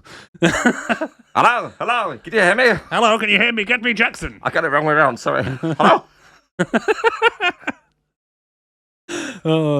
But yeah, and then And Taylor decides to go and sneak into Joe's room. Joe pretends to be asleep. Exactly. What's the best way to get somebody's attention? Sneak into the room at night. In the middle of the night. Joe, I need help. Come meet me there tomorrow at 3 o'clock in the afternoon.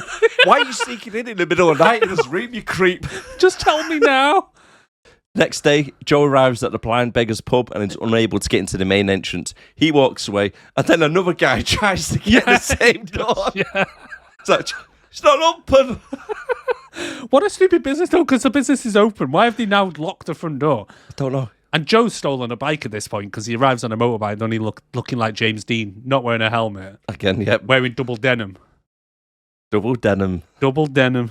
So he tries the front door and he goes round the side and kicks off with the local hillbillies who, for some reason, if I owned that bar, I'd be well pissed off because it's like, I'd be like, hillbillies, will you fuck off? Yeah. Every person that tries to come in here. That's it. The scruffy biker gang, they're back again from the start. Yeah. But Joe then proceeds to hip throw 6 of them, one at a time. He plays bowling with one of them. He literally, there's like 3 men stood there in the alley and he grabs one of them, throws them in them like a bowling ball and knocks them all down like pins. Right. Remember this now, okay? Go on. There's a guy in a beige jumper. Yeah. Right? The scruffy looking one with long blonde hair. Right. He gets his arm broken by Joe. Yeah. Right? And then Joe proceeds to break another guy's arm straight after it. Yeah. And then, when he gets upstairs to the room to meet Taylor, Taylor's like freaking out a little bit, going, they're after me, I don't know what it is. Door gets kicked open. It's the guys that he's just beating up in the alleyway. The first guy that charges at Joe, swinging haymakers, he's just had his arm broken outside. How are you swinging like that and then gets knocked out again by Joe? I've got to admit, right, I loved this bit, especially when Joe went full ninja mode and done a flying kick over the banister. Oh my God. I loved it. That was like, so cheesy. Is that when he kicks the guy through the door and then into the next door? Yes. Yeah. Oh, Jesus. The thing is as well, right, I loved as well when he goes up to the bar when he first arrives there and he goes, I'm looking for Tommy Taylor. And the woman behind the bar goes, just looks around just like, for some reason. Then he goes, room 2. It's like, what? I think she was counting them in a headlight. I think so. 1, 2. No. He looks at the other way. It's 3. No. I'm looking from the left to my right now instead of his left to right. So it's it's the second one. Number 2. Yeah, number 2. I think it is. Yeah. Taylor then tries to escape. He starts running off, and Joe grabs him, pulls him back. But do you notice as Joe's kind of like got him up against the wall, like trying to question him? The other 2 guys that he's kicked their asses just get up and just run off. Oh, did they? Yeah, they just get up from the back of the bed and just run off out the room. Get out shot, guys! Quick, get out shot! Quick, go! And then he's like, it's a guy called the Lion. He owns Blackbeard Island because of course he does. You're missing a bit. Go on. So the best way to get information out of Taylor, is when you're pinning him up against the wall, just move him to a different wall. Oh yeah, because he's like, I don't know anything, man. I don't know anything about it. He moves him from one wall to the other wall. Okay, it was the Lion. Hold on a second. I didn't my fault. It wasn't my fault. I didn't mean to. Goes, that's all I know about. I'm not telling you anything else. And he moves him to another wall. Okay, he's got my wife. She's kidnapped. Moves him to another wall. He's on an island. He's doing experiments. I don't know what they are. Moves him back to the first wall. I'm not saying anything. Shit, wrong wall. Oh, geez. Just keep moving around. And then this bit, it's just fucking weird. So Tommy's there going, I can hear someone at the window. There's someone there. There's someone at the window. And the curtains are closed and the window's open. There's no balcony. Did you notice it? Yeah. And then all of a sudden, a big-ass fucking spear comes through. It's a fucking harpoon. Yeah. It was like a... And then Tommy's just like, he dies. Joe goes to the window, peeks through, looks out, and there's literally no one about, no balcony, like you say. And then it's just like, then Joe jumps out the window, and then that's the scene ended, and you're like, okay, what? What the fuck? Well, it's just like, you'd at least like with like a poison dart or something if you're a ninja, not just throw a big ass fucking spear through there. I thought it was hunting whales before that. That's how big it was. Like he's going after fucking Moby Dick or something. It's like, Jesus Christ. But he tells him as well, so he's a drug dealer doing biological research. Oh, stupid. It's just like, he's doing what now? All right then.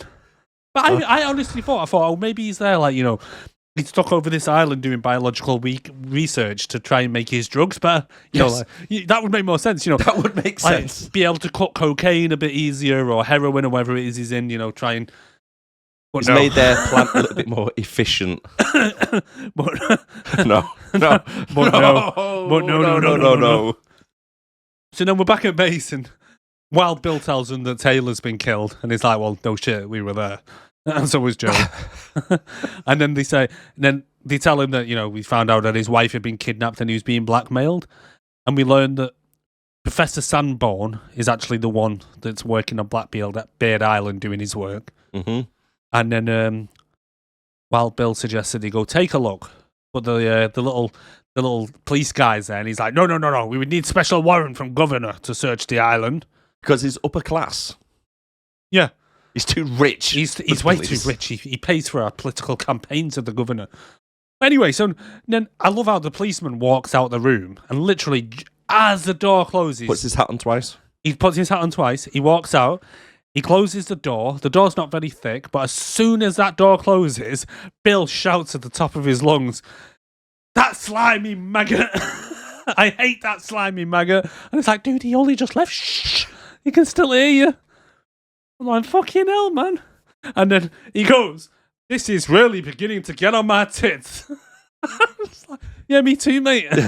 On another note, going to a party tomorrow, you got to attend. Yeah. Oh, and you've got to dress as Marines as well. All right. Where we go get a uniform from? Yeah. Luckily, Charlie has a spare one. With all their medals, the exact same medals as well. Oh, no. Matching medals. Matching. So they arrive at this party in Wild Bill's white Cadillac. And they're dressed as Marines. And Charlie's like, try not to get my suit dirty because it's the only one I've got. Don't give it Jackson. Don't give it Jackson. Jesus Christ, yeah. Incredible Jackson, we'll go call him from now. Oh my God, I can't wait to talk about that bit in a minute. So they go into this party and it's like a who's who of everyone on the island. You've got like the governor, you've got Leo, the lion, yeah, who turns up. Got some bird. Jackson goes over, becomes a sexy pest straight away. Oh yeah. Turns out it's his wife in real life. Yeah, I found that out. Yeah, but she was pretty tasty, to be fair. She was nice looking. He's done well there. He's done well there, our Steve. I mean, to be fair, he's not a bad looking guy himself. No, he's fucking buff. He's buff. He just needs to lose that tash. Yes. It's just the tash. If he didn't have the tash, he'd be fine. I think it was an 80s thing, though, because my dad had a tash as well. Yeah, but your dad didn't have a microphone on his head. No, he didn't. It was like a proper round little afro with a big tash. Like proper 70s, like disco fever. It was. The only person in that era could pull off a tash was the guy who played Magnum P.I. Mm. What's his name? I can't remember. I mean, to be honest with you, I think Steve Jackson would look weird without a tash. Because all we've ever seen him in both American Ninjas. He probably would look weird. Maybe have to Photoshop a picture of Steve James and just see what he looks like without a tash. So you carry on explaining what happens. I'm going to see if there's a picture of him. So we meet the governor and the lion, but the police chief comes over. Is chatting with the lion. And then he comes over to Joe and basically says, we have information that you were the last person to be seen with Taylor before he died. You need to come to the police station for some questioning. But then luckily, we have a bit of a Deus Ex Machina happen because then Alicia comes over and starts shouting random things at the lion, basically calling him a bastard. I don't think he ever didn't have a tash. You know? No, because even that's his like headshot picture. Holy shit. See, there is not too bad, but I don't know what it is. It's not as bushy. It's not as bushy. This is like a real thick, like, bush. This clip. What pictures are you looking at there, mate? That one.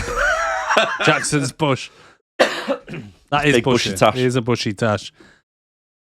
But anyway, so she runs in. What exactly did Alicia hope to gain from getting to this party, running over to the lion, telling the police he's a drug dealer, arrest him, with obviously no evidence, and just keeps calling him a bastard? You've no idea what I just said, have you? No, she went in as a crazy bitch, and that's how it looked. Yeah. That she's been on a lot of powder. She had been on a lot of Because powder. let's be honest with you, as I always say to you, late 80s, early 90s was massive cocaine and pre-workout. She had the cocaine, Jackson had the pre-workout. Workout, yeah. And a bit of cocaine as well. A bit of cocaine, yeah. It's all the way through this, mate. He's a little bit... He looks like sometimes he has a bit of white on his tash. He's a little bit agitated when he's fighting. He's like, come on, guys, let's go, let's go. Yeah. Jesus Next level. Christ. Like level 12, 13 for intense. He goes off his fucking tits. But yeah, so she's trying to tell him that this guy's a drug dealer, and it's just like, what are you doing, love? Have you literally just took some of his supply and just decided to go into the party? So then while this distraction's happening, she gets dragged off by a bunch of the Lion's goons, which isn't, suspicious in the slightest. Well, originally it was the police, wasn't it? So the police dragged her off. And then handed her over straight to the goons. And then while Bill says to Joe and Jackson, he says, well, the American army hasn't failed a woman yet. And have they not? They never failed a woman? Okay, then.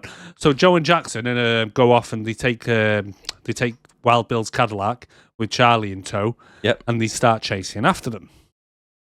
Also, while they're at the party, obviously, Tojo Ken's there. The waiter kindly gives him an introduction. Well, not an introduction. He's like, that's Leo. He comes over here from the island, and that's his friend, Tojo Ken. Like, oh, all right then. Cheers for that, mate. Crack on. Go serve your drinks. Anyway, so he followed him to the bar again. Back to the blind beggars. Yep, because most of the film takes place in this bar for some reason.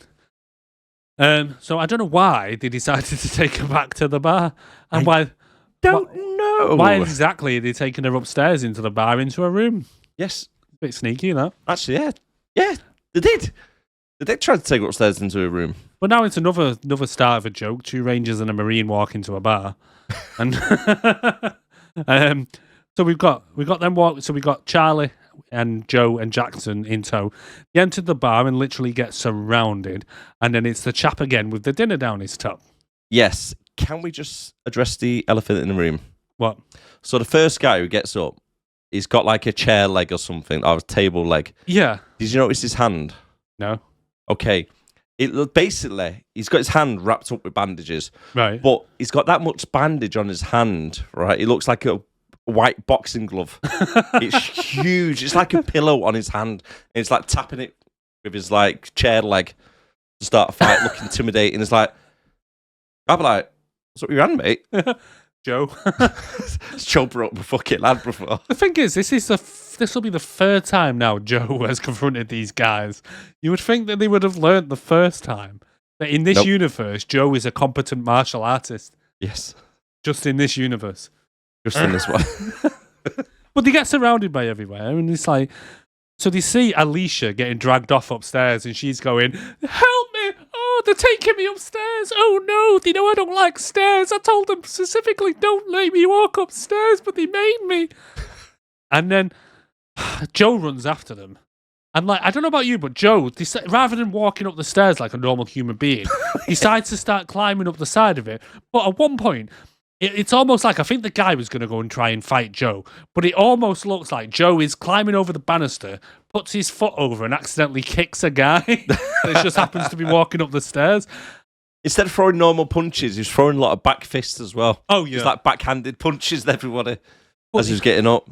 And then Jackson, literally, I think I counted 12 people. Some reason, 12 people from the bar, just randomers, just all maul Jackson, get on top of him. So he's in kind of like in the middle of this huddle, and I don't know what they gave him in there. I think they just basically just all started throwing cocaine in his face, because all of a sudden he brings himself out of it.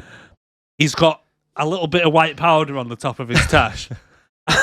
His sleeves are ripped from his Marine thing, and he's like, yeah! He's like the Incredible Hulk, just throws them all over the place. He's like, Jackson smash! Just starts going round like he's just he's coked up off his tits. But when Joe's running round upstairs, you can hear Jackson like off camera still going, "Come on, guys, let's go! Come on, who's next? Come on, let's go! Come on, you midgets, let's go!" It's like we kept calling people midgets, didn't we? Everybody's the same height as you. You're like, we little midgets. So I was punching him. But then we can then cut to Alicia, who is between these two guys, right? One of them's pulling her that way, one of them's pulling her this way. And she's kind of stood there and she's going, ah! Well, why was they doing a tug of war with her? They're meant to try and get into the same locations. Like, to me, to you, to me, to you. But, I mean, she's not a very heavy woman. How hard is it for two men to just pick her up, gag her, and then put her into a room? But instead, they're just like this tug of warring. To me, to you, to me. She's going, oh, help me. Oh, they're trying to take me into a room. And then the music that's playing in the background is like Caribbean steel pan drums. Ding, ding, ding, ding, ding, ding, ding, ding, ding, ding, ding, ding, ding, ding. And I'm just like, what? Who's picked this music? And then Jackson goes on a full-on drug-fueled rampage. He's literally 2 seconds from getting his tie on his head at this point. The one thing that made me laugh with this bit, right? It really confused me. I was like, what has just happened?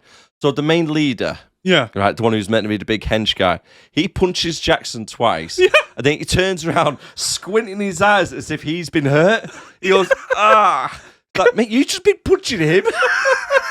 It's like when you see little kids in kindergarten and they go, hit each other and they go, ah, you hurt me, and turn around like he's the victim. It's like, you've just been punching him twice, but you turn around as if it's hurt you. It's like, my eyes. The thing is, as well, Jackson's there and he's going, go on, punch me. And the guy punches him, go, do it again. Punches him again, do it again, come on. And he's just like, dude, chill. And then Charlie at this point has been thrown over the bar, and then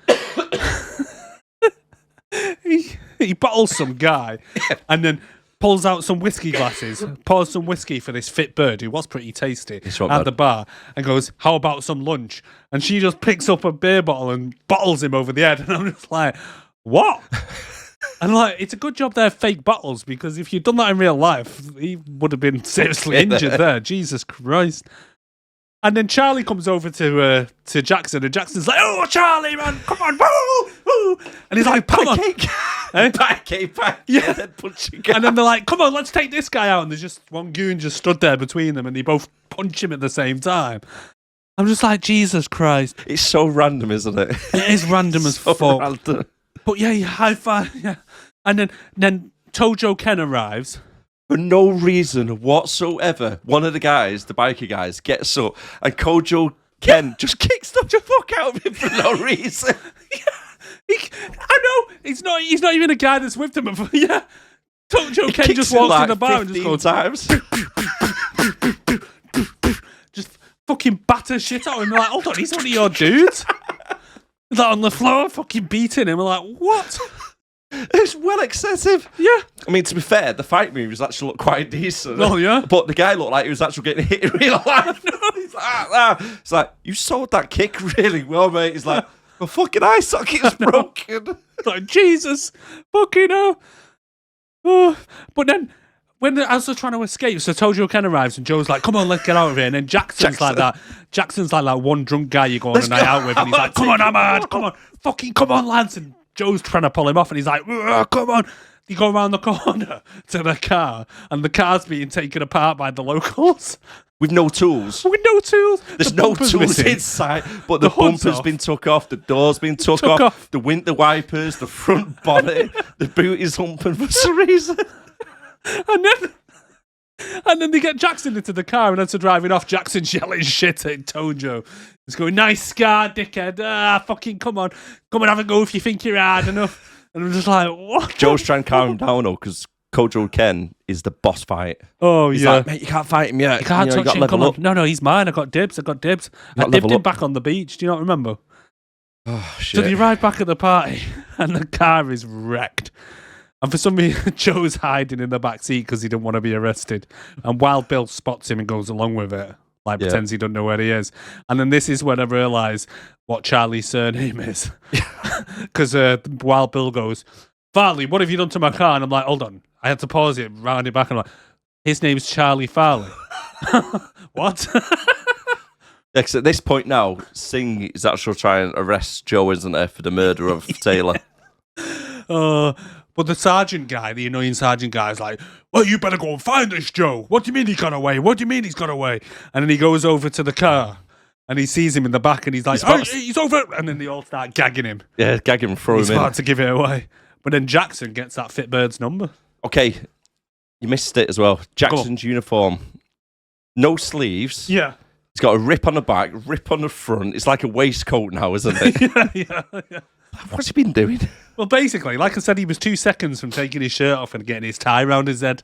Like he does at the end of every American Ninja when he goes full on Blambo mode. Blambo, mate. It's Blambo. Black Rambo. Oh, he's better than Rambo, though. I reckon he'd win in a fight against Rambo. Mate, I would much rather see Steve James running around the forest instead of Sylvester Stallone. Oh, yeah. I think he would have done it so much better. Steve James coked up on Rampage mode. Definitely. Tie around the head, shirt off. Taking out a village. Oh, yeah. He took out a city, that guy. Come on, let's go. He's unstoppable. But Tojo updates the lion as they leave. Tojo comes up to the lion and says, the American Ninja, he escaped. Making it clear that the governor, the police officer, and everybody else are all corrupt. Rolling on it, yeah. And he goes, the girl got away. It's that damn American Ninja. He fights like a tiger. Yeah. And he goes, well, maybe to lure a tiger out, we need to give him a lamb. Again, they mention the film title. Really? American Ninja. Oh, yeah, sorry. I thought you meant the confrontation. No. We need a confrontation. Invite him to the island. We will confront him. We'll have a sit down, an intervention. They all arrive there the next day, and it's like, so, American Ninja, what do you want? Do you want drugs? You want women? What will it take? And Joe's like, cure to autism, please. And Jackson's like, a shirt that's easy to rip off. And maybe a new tie for my head. That's a tie for the head. You can't get that. I'd like to go on a rampage at least one day a week. On the first American Ninja, was it a red or black tie? Might have been a red one, you know. I think he had a red one on the first one. Thinking American Ninja 3 goes blue. Could be. Yeah. Could be. I mean, it might be worth us sticking it on the list. But this is when Jackson literally, all Jackson does now throughout the film is petition them to go on a rampage.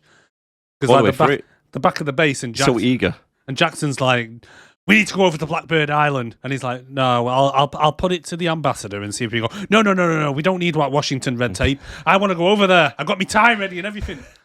I don't even need to put a shirt on. And he's like, no, chill the fuck out, Jackson. Jesus Christ. So then Joe decides he needs to go looking for Alicia. And he goes, where do you think she might be? He goes, I think I might know someone who will know. So he goes over to find the little kid, doesn't he? Yep. So the kid takes Joe into town. Little Toto takes Joe into town. And they're walking through the streets and stuff. And he goes, yeah, she's over there in that room there. And he's like, oh, okay. Right. That'll be $3, please. Literally, there's no number on the door. No. It's just like a wooden door on the side of a temple. It looked like a temple. It looked like a temple, yeah. It looked weird. It was like, I thought, that looks the headquarters from Street Fighter. It did, yeah. That's where I'd seen it before. I was looking at it and thinking, I know that place. It's literally Bison's HQ. It is. So Toto takes him to Bison's HQ. Yeah. And then he goes, yeah, she's over there. That'll be $3, please. And he's like, oh, right, okay, so here's $3. And for some reason, he always does that on his cap, doesn't he? Pushes his cap down every time he sees him. Like he's some cool dude. He like karate chops his cap down. He does actually. Toto's like, fucking do that again. That'll be an extra $1, dickhead. Anyway, this bit pisses me off a bit, mainly because he knocks on the door. She opens the door and shoves a shotgun in his face. Right? Yes. And then all of a sudden, from nowhere, a couple of ninjas arrive and start fighting Joe. Why does she not use a shotgun? How can you say that with straight face so casually? I honestly don't know. 2 ninjas arrive. Yep. Jump from the top. She screams, and then, like you say, the shotgun doesn't get used. No, the shotgun literally disappears. You never see it again. Oh, use it. And she just stays in the doorway going, oh, do I close it? Do I not? Do I go out the back? No, what you do is you close the door, love, lock it, grab your shotgun, and get out the fucking back. I'm actually more concerned about where she actually lives. Because, like you say, on the outside, it looks like it's part of a temple. Yeah. But then they start fighting. Joe does quite a few decent moves, fighting them and stuff. Catches a poison dart somehow, throws it back at them. Well, one of the two guys outside the door, he claws the face off. He does that and claws the guy's face, and it's all blood. That kills him. It did. That kills him. He falls down. But then you mentioned the poison dart. So the guy shoots a dart at him, and Joe puts his hand in front of a face, and it goes into him. Was that not poison? Is that not the whole He point? caught him between his fingers. Oh, I thought it hit him in his hand. He caught him between his fingers and threw it. That makes a lot more sense, because I got here. It's his reactions. I thought Joe stops him with his hand, and then somehow Joe has a ninja star, which I think he got from the door, and throws it at this guy's head. Yeah. Which looked quite sick, to be fair. Yeah. Good effects on that. So this is where I'm on about now. So her door is literally where they're fighting. Yeah. They move 10, maybe 5 feet away from the front door. And there's a huge furnace open and one of the ninjas gets pushed into the back of it. He sets on fire, starts rolling around. It's like, of course where he does. does she live in a factory? Like the fucking janitor's closet in a factory or something? Must do. Because there's no number on the door. It's like a wooden door in this big concrete frame, and there's a huge furnace next to it. Maybe she's just hiding in the janitor's closet. That's all it was. So it was like, it wasn't a shotgun, it was a broom. It was. Just like a mop, a mop handle in his face. But honestly, it's so fucking weird. He runs around runs around the corner, starts attacking more ninjas. Did you see him attacking that guy with the baton? The one who's doing his fruit and veg shopping. No. He runs around the corner. The ninja's got his back to him. He's like looking at a fruit and veg stall. Yeah. He's like, I have 2 apples and a pear. And Joe comes around the corner. He turns around, starts having a little bit of a fight, gets beaten up. And then he kills one of them by doing a wedgie. Yeah. He wedges him. And he goes, But before that, he gets the baton. It's like a wooden police baton. He's playing with it. But it's like the guy stood with his legs apart, and it's almost like he just thinks, I'm just going to go for his balls here. And just goes to hook his balls, and then changes his mind, pushing him over and wedges him. Kills him. Dead. By wedgie. And then it's like, the kid then, I imagine, steals a car from somewhere, because he arrives in a car to pick them two up, as Tojo Ken arrives. And then they escape, right? So Joe starts driving off in a big huff. Yeah. And You've gone the wrong way, Joe. Yeah, he goes, we need to go to Blackbeard Island. She goes, well, you're going the wrong way. So he's like, oh, for fuck's sake, turns back round and heads towards the town. I'm like, oh, dude, go around the town. The town's full of ninjas. You know this. Drive past the place that you've just been fighting them. Yeah. And then a ninja stood in the middle of the road like that. And Joe just drives straight towards him. And then he does a nice little flip and lands in the back, smashes the back window. And then... and then he gets thrown off the car. Yep. And then he gets his grappling hook, clearly misses, like I mentioned earlier. And then on the next scene, you see it hitting the back of the flatbed. Bearing in mind the car's doing like 30 miles per hour whilst he's swinging around. I don't think he got enough rope to catch it. Well, he doesn't. You can literally see before it cuts that he clearly misses. I actually like this scene though. And then he gets dragged through the streets. For like 10 miles. He even takes out someone on a motorbike. Do you think that was on purpose? I don't know. It's like a random guy's like, stop, we're filming. He's like, hey, what? It didn't look like it was It didn't look like it was supposed to be part of the film. It literally did look like that. I reckon it was somebody like just driving down the road like, shit, have you not closed the road off over there? The stunt guy's like, shit. He takes a hard left, and obviously, like you say, the guy's still being dragged along. This guy in a poor motocross bike just hits the road. You can clearly see the stuntman's legs are just ripped to shreds. It's like the first American Ninja when he went over the wall on the bike. Oh yeah, the guy smashed his face on the head visor, and his balls are just gone. Yeah, he's got no balls anymore at all. His balls are in his mouth.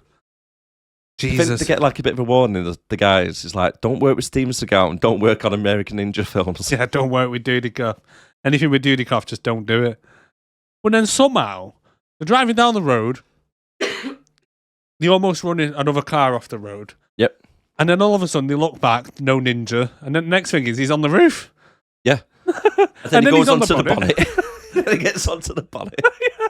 And then he's hanging off the front. And then he gets back onto the bonnet and then smashes the windscreen. So, what is the best way to get a ninja off your car bonnet?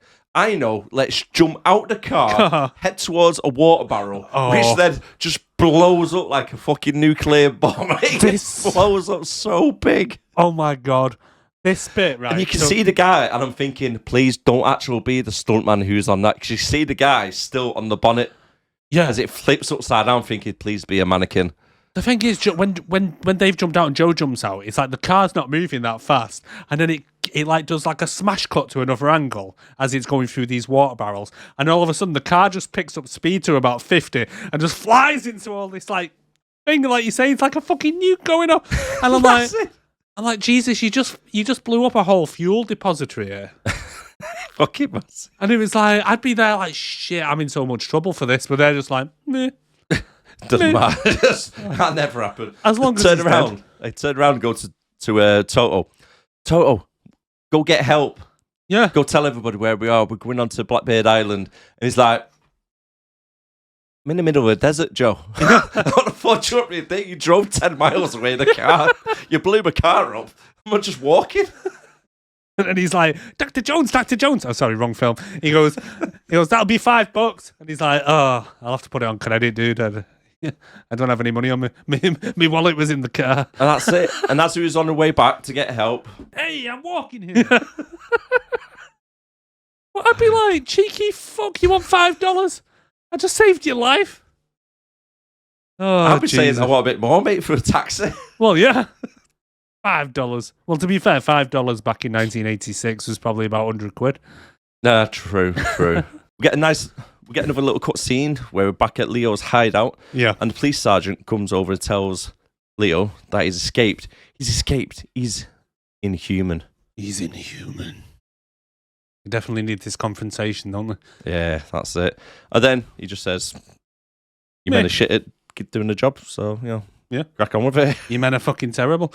So then we have to wait, as I called it. So basically, they get to the boat and they're like, hold on, we can't go till it starts because the men patrol these waters. So let's just sit here for a bit. So she just goes over and sits down, pouting. And then Joe's like, she's like fitter. I'll go over and speak to her. Bed. So the island apparently is 20 miles away from where they are. It is, yeah. 20 miles. 20 miles. I think from Calais to Dover, it's only 26 miles. So that's a bit of a distance, that. Yeah, it was quite a bit, isn't it? And then, so she starts pouting, and then she gives us a bit of a backstory on her dad. So she says that her dad went to Blackbeard Island for some reason to find the cure for cancer after her mum died. Yep. For some reason, he decides to go to this remote island in the Caribbean in the middle of nowhere to set up shop. He has funding from the government, from the US government, the UK government, etc., etc., etc. Yep. And then for some reason, the funding fell through, so he decides to turn to drug money. But he didn't realise he was drug money at the time. And then his dad then starts working with Leo the Lion to start creating ninjas by changing their genetic code. Yes. Let me just repeat that. Creating ninjas by changing their genetic code. You heard that right. Yes. And to be honest with you, Joe, in hearing this, is remarkably calm. He's just okay. Yeah, makes sense, yeah. Yeah. Say no more. He doesn't go. I completely understand. I'll be like, I'm just going into the shop, settle. I'll be definitely back before it goes nah. Gets back to the base. Jackson, we're getting out of here. Fuck this shit, mate. You want to know what this bitch just told me? Why would you go along with it? Jackson, Joe is like, all right, okay. Jackson, put your shirt back on. We're leaving. Get your tie off your head. Yeah, what are you doing, mate? Put it round your neck, on your head. Yeah, Jesus. Oh. When they're back at base, the ambassador won't let them raid the island. Nope. I wonder why. Because he's heard the news that ninjas are getting made on the island. Yeah. So they're not like we said before, would have been a better idea, would be, that they're using her dad, the doctor, to use his know-how to make drugs better. No. Let's just make some ninjas. I think the Lion is getting high in his own supplier. He's breaking rule number 1. Something's going wrong. So Jackson is like really, really, really wanting to go to war. He's literally unbuttoned his shirt at this point. The tie is out. He's like, I really want to go to war. And Wild Bill's like, no. So he starts putting it back up. He's like, but I really want to go. And then Wild Bill is purely against it. But then we get to the lion's den. Okay, here we go. Yeah. So the lion, he's got all his little corrupt officials around him. And they're in like an arena. Like an old arena. It looks like a circus kind of. Yeah, it does kind actually. of circus ring, doesn't it? But like, yeah. And it does a little bit of a speech. So the lion. Dude, why is what I want to know is like, so when he's stood there in this little balcony of all the men, why are they all so huddled close together to each other? Oh, they are really a bit. It's like the royal family on the balcony. It is. But like, there's definitely no social distancing going on. He's literally right there talking to someone, and the face is there. He's just like they're all just huddled up. So go on. What did he say? Years ago, we started on the streets, low down and dirty. So we soon realized to have it all, to really nail it down, we had to control the source. Oh. So we moved out into the jungle. We took over the plantations and the factories until we built the biggest drug empire the world has ever known. I guess they've never been to Mexico. No. But success brings jealousy. We laid out millions in payoffs, but greed only grew. So you came to me to provide a foolproof way to protect our investment. So, with the help of the professor, I think we have achieved that objective. Foolproof way. The camera pans around to a room full of ninjas. He even calls them the ultimate fighting machines. My God. Enjoy yourselves, and we'll see what they can do. And then they start doing some like line dancing as doing martial arts. They do. They start doing some like you say, some dance routine, but none of them are even in time with each other. Yeah. None of them. Yeah. There's one guy, like when they're moving back, he stumbles back, and then he's waiting like 5 or 6 seconds before the other guy goes, "Oh shit, we're moving back, aren't we?" Oh, it's fucking stupid. And then that just cracked me up, mate. I was like, And then guys run forward with shields and they start throwing ninja stars at them, and then they're catching arrows, and then they're throwing the arrows at the people, and it's just like, and then they do a few forward rolls. Oh, and then the odd backflip. Meanwhile, the lion is coats off his tits because he is buzzing watching. He's like, hey, look at this. Look at this, what we've done.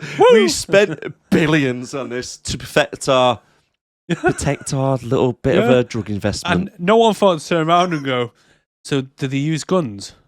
What? It's, like the army and, the ATF and the FBI and everyone in America and stuff, they're armed. We have bows and arrows. Swords. We have swords and spears. Death Stars. Yeah, they're not normal stars. They're Death Stars. The thing is, it's like, no, we spent all the money on this. He's got a 4.5.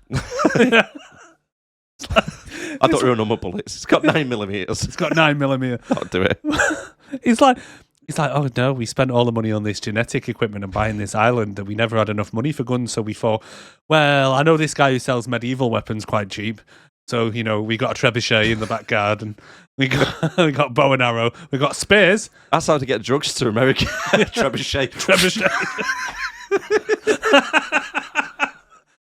I'll see later on, because he said they got a $3 billion shipment of heroin going into the US. And it's like, click. Well, they're all just stupid. And then it's fucking stupid. And then in the meantime, Joe and Alicia arrive at the island with his multi-tool penknife. Yeah. So then he gets his little pocket knife out, and he's like, "Oh, knife! I remember you." And then somehow turns it into like a wire cutter and starts cutting through the fence.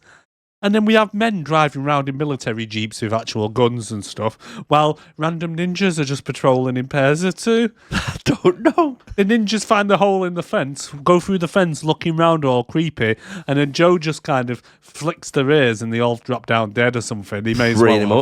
Pretty much. And then we cut back to the circus, and Tojo and Ken This rhymes. Tojo Ken killed his men. He did. Literally, Leon, right, is there to the governor. So, do you know how big investment we've spent billions on? Yeah. Watch it disappear. Yeah. Tojo Ken just starts killing them off for no reason. Why? I don't know. It happens in the first one as well with Black Star when he just... But he goes Black into Star just killed 1 or 2. He killed like 15, 20. You know what? Not Black Star. Tojo Ken got that carried away that ninjas who were carrying off the dead bodies got killed as well. Yeah. It was like, you're in the ring. Ah, get you. Like, I'm carrying your body away. Leave me alone. Like, dead. It's like, I'm just moving the fucking body. I'm not fighting. I'm not part of this. Just killing him. I'm just on clean-up crew.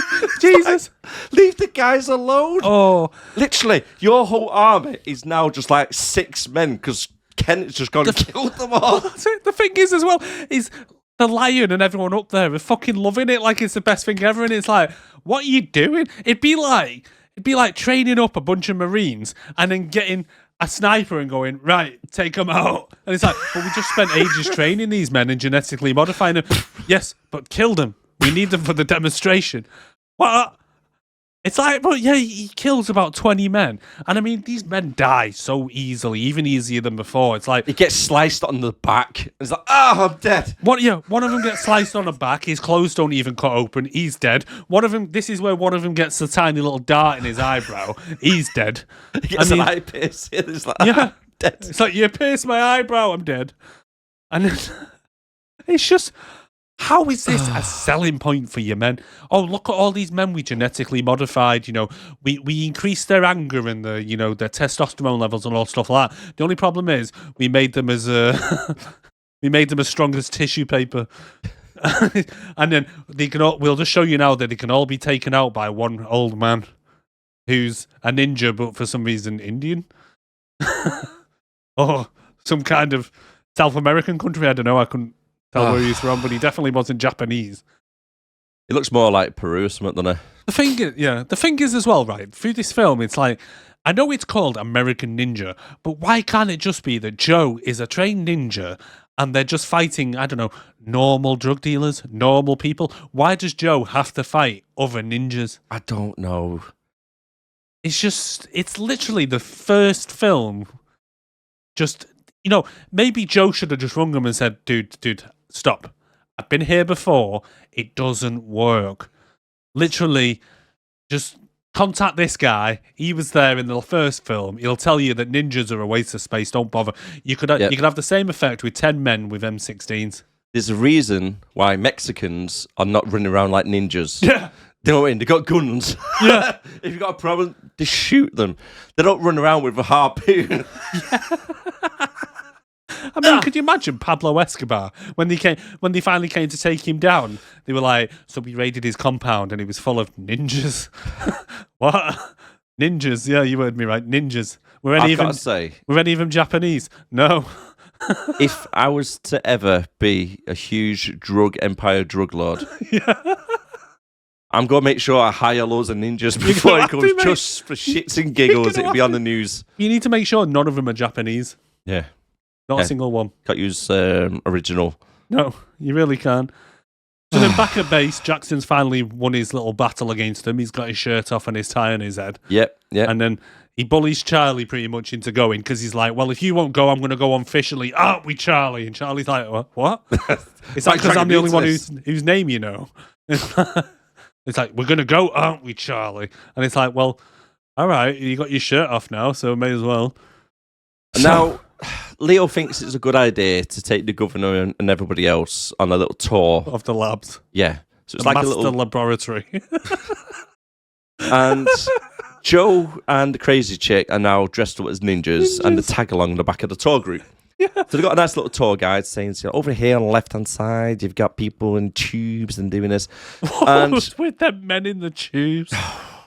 This is where I thought, Jesus Christ, Bison ripped these people off. Except rather than just having one man in a tube, like Bison had, these guys have got 5. Yeah. At least none of them were green, though, like we said before. So, right, okay, I'm taking a big sigh at this bit now. So the scientist guy takes over the lead. Yeah. He starts doing the tour, explaining about what the experiments are. He explains that their muscle and tissue will be replaced with the hardest steel known to man. Which part? He will run faster than your finest athlete and stronger than a 10-ton crane. I think there's a glitch in the system somewhere because these ones are like paper. We're seeing them the shit. They do have one weakness though. Swords. Fighting. The only problem is we've only perfected it to one tiny little area, 1 centimetre on their wrist. If they get hit there, they're fine. Anywhere else, they fall apart like wet tissue. I was listening to it. I was like, did he just say what he did? So I went back. And he put says they feel no subtitles on. pain either. 10-ton crane. 10-ton crane, and they feel no pain. It's like, wait, have you just seen what we just saw a minute ago, where Tojo Ken like literally took out 20 of them? No problems. He didn't break a sweat. No, with like one sword. One of them got killed by a dart in the eye. I can't stress this enough. He pierced his eyebrow and he died. One got slashed on the back, but it didn't go through his clothes. That's what I mean. God forbid if you went for a tattoo. Jesus. Oh, yeah. Do not go and get your ears pierced. You will die. What, me? Looking direct sunlight, you're dead. I think that's it. You look at them wrong. You give them a dirty look. If Joe does his autistic stare at them, they'll all just die. Yeah, he just definitely. goes dead. Malfunction. How the? So after rescuing the crazy chick's dad, Joe splits up from what's her name? Alicia. So, but first, before he could do anything else to go and rescue the Marines, he needs to sit down and level up his chi by meditating. He sits down to have a flashback at that weird Mowgli kid with big ears from the first one, when they do a flashback when he's there with his little weird mentor. Paedophile dad. Paedophile granddad, or whoever it is, who found him in the woods and took him in. Yeah. And then Made him wear a nappy when he was 9 years old. Didn't even give him trousers.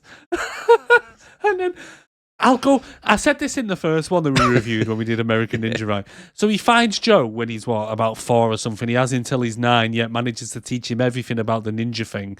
To the fact that Joe goes to a building site, somehow gets himself blown up, gets flown back to America because for some reason they think, oh, I know we're in the Philippines or wherever.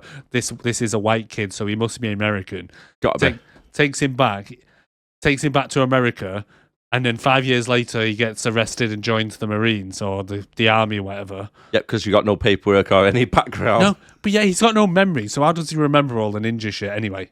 But anyway, so we have this little flashback of, and then years later, he's raiding that compound, and who happens to be there?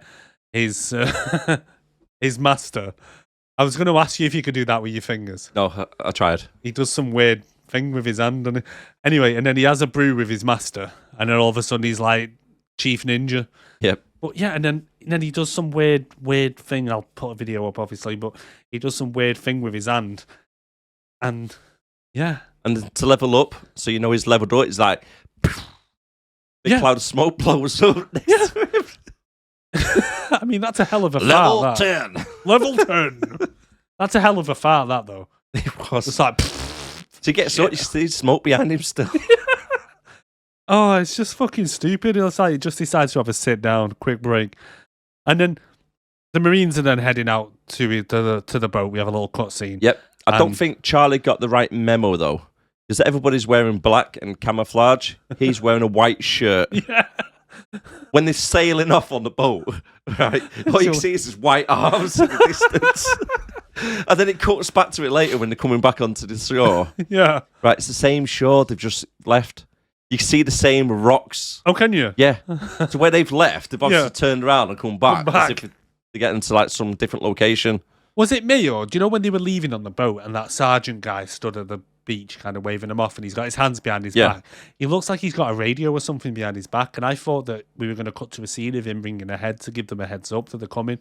Yeah. But he doesn't. I thought he was a bit on their side as well, but it turns out he's not. No, he's not. But no, so Jackson's got his top off, tie on his head. He's ready to go. So then it's Joe to the rescue, and for some reason Joe, even though he's disguised as a ninja and no one can see his face, as I mentioned at the beginning, that it's a stupid idea if you're going to run a compound, then make sure that, you know, people don't have their faces covered so you can tell who people are. But yet Joe still feels the need to sneak around everywhere, and then goes around the corner, walks up to two ninjas who don't suspect him in the slightest, knocks them out, opens up the jail, and there's the missing Marines. And he goes, they get a massive hard on as soon as he mentions the word Wild Bill. Wild Bill! Wild Bill! Oh, God, yeah! Oh. Wild Bill! Wild Bill! Wild Bill! Wild Bill! Instead of Wild Boys, the song. Wild Boys. No, I'm not. The song Wild Boys. Don't know it. Oh, don't matter.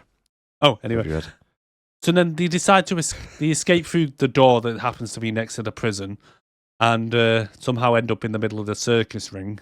Well, yeah. So he asks them, doesn't he? He goes, "What's behind this door, eh, guys?" And like, "Oh, it's the arena." Now, if someone said to me, "Behind that door is the arena," I'll go back the way I came. Yeah. Follow me, we'll go a different way. Blindly into the arena because, like you say, they get into the middle of this arena and then lights start coming up. It's like, oh, they were expecting him, were they? Ooh. And then the lion's there, he's giving American Ninja, I presume. Yes. When did he ever introduce himself as the American Ninja? Never. Everybody just presumes his name is the American Ninja. Yeah. They presume he's American and they presume he's a ninja. Yeah. Happened from the first one. Black Star's been speaking to him. Yeah, Black Star wrong. I'm like, he's probably Black Star that recommended ninjas. He's franchising them out. Leo's captured the crazy chick and her dad, and Leo tells Joe that his parts are now going to be used in the labs because he wants to use his DNA to enhance. Yeah, because that's how it works. Yeah, yes. That's definitely how genetics work. And then the ninjas all flood the room, and they start fighting. But I thought the untrained Marines held their own quite well against these supposedly indestructible ninjas. Really? Well, every single one of them die. Yeah. Well, no, they don't. Well, but they all die. You see them get slashed and then stabbed and then all on the floor. But considering these are genetically modified ninjas, you know, they do tend to kind of do all right until they die. I didn't mind the fight, actually. The overall fight was quite good with Joe. When he's fighting the ninjas, I thought they were all right. And then I think the governor turns to Leo and goes, "He's not human, Leo." And it's like, what? Shut the fuck up. Meanwhile, Lambo arrives on the beach. Yeah, so Black Lambo rocks up with his military outfit, black tie around his forehead, black sleeveless leather vest, and black pants. Yeah, so he's still got a vest with on. So huge fucking automatic shotgun. They start just chucking nades everywhere, blow up all the guard towers. Have you noticed when they're throwing the grenades, it's going... Hey, the weapon effects were terrible. So bad. They finally used guns in it, and it's like, it reminded me of Samurai Cop with all the sparks going off everywhere. Mate, Jackson was using a fucking shotgun as if it was a sniper rifle, killing folks 400 yards away. I know. When them guys are like on the balcony when they're going in, and there's just sparks going off everywhere, like someone just let off a load of fireworks. I was like, what? Like a Roman candle. Yeah, it was. Leo tells Ken to finish off Joe once and for all. Yeah. Then start having a little bit of a good fight. Again, the Marines are still dead on the floor at this point, so were already the ninjas that Joe just killed. Yeah. But they have a little bit of a fight. During the whole siege, somehow not one of Wild Bill's men get killed when they're all stood out in the open and didn't take cover. I know. They're fighting like the American Civil War, just stood there with gunpowder going... Psh, psh. Every one of the bad guys just fell over and died. Considering they're supposed to be highly trained Marines, they weren't very highly trained or Marine-ish. God mode. Literally.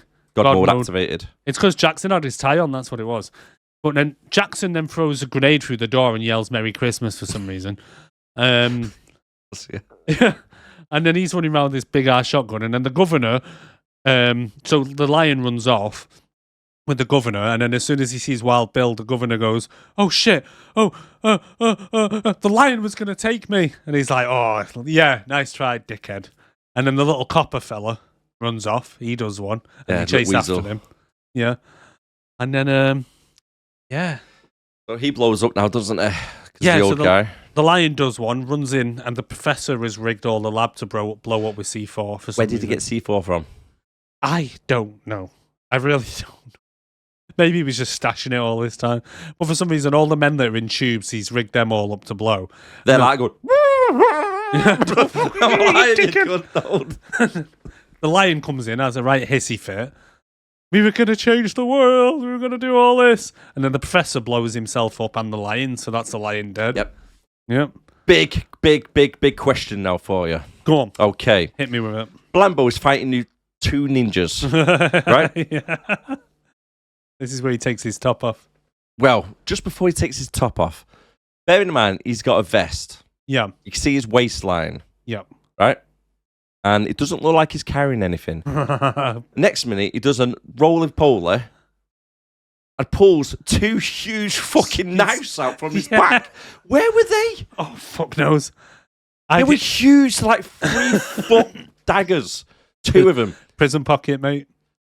Like, say, he's wearing a vest with nothing on underneath. You can see his waistline. It's not like hidden in his pants or anything. He's just done a roly-poly, sliced all the back of his legs open before he pulled them out. Where did he get them from? Prison pocket. And he even had cool sound effects when he's swirling them around. Like,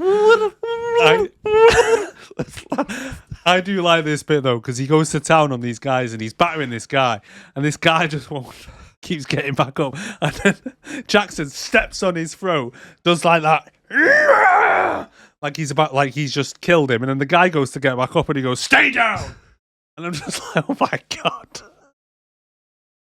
do you reckon, like, Just fucking stay down, dude. do you think the actor was like meant to play dead? I think so. But he kept getting up, so he was like, right, okay, I'll make sure you're dead now, so stay dead. I think so. What are you doing? Get back up. Stay down. You're dead, mate. Stay down. I just love that bit. I just thought it was so funny when he goes, oh, "Stay down." The guy just like, okay. I did like Jackson in this, to be honest. Yeah. And then we have Joe versus Tojo. Yes.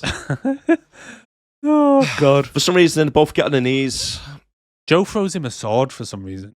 Well, you want to be an honourable fight, Yeah. but obviously Ken doesn't have any honour because he tries to take a swipe at him straight away. Straight away. Talking about giving swords, when Ken was doing the demonstration, Yeah.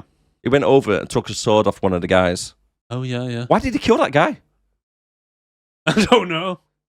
The guy was just giving him his sword, saying, "Here, mate, here's your weapon you're going to be using. Right, I'm going to pop off now." Just killed him straight away. The guy's unhinged. Same reason he just twatted that guy when they walked in the bar.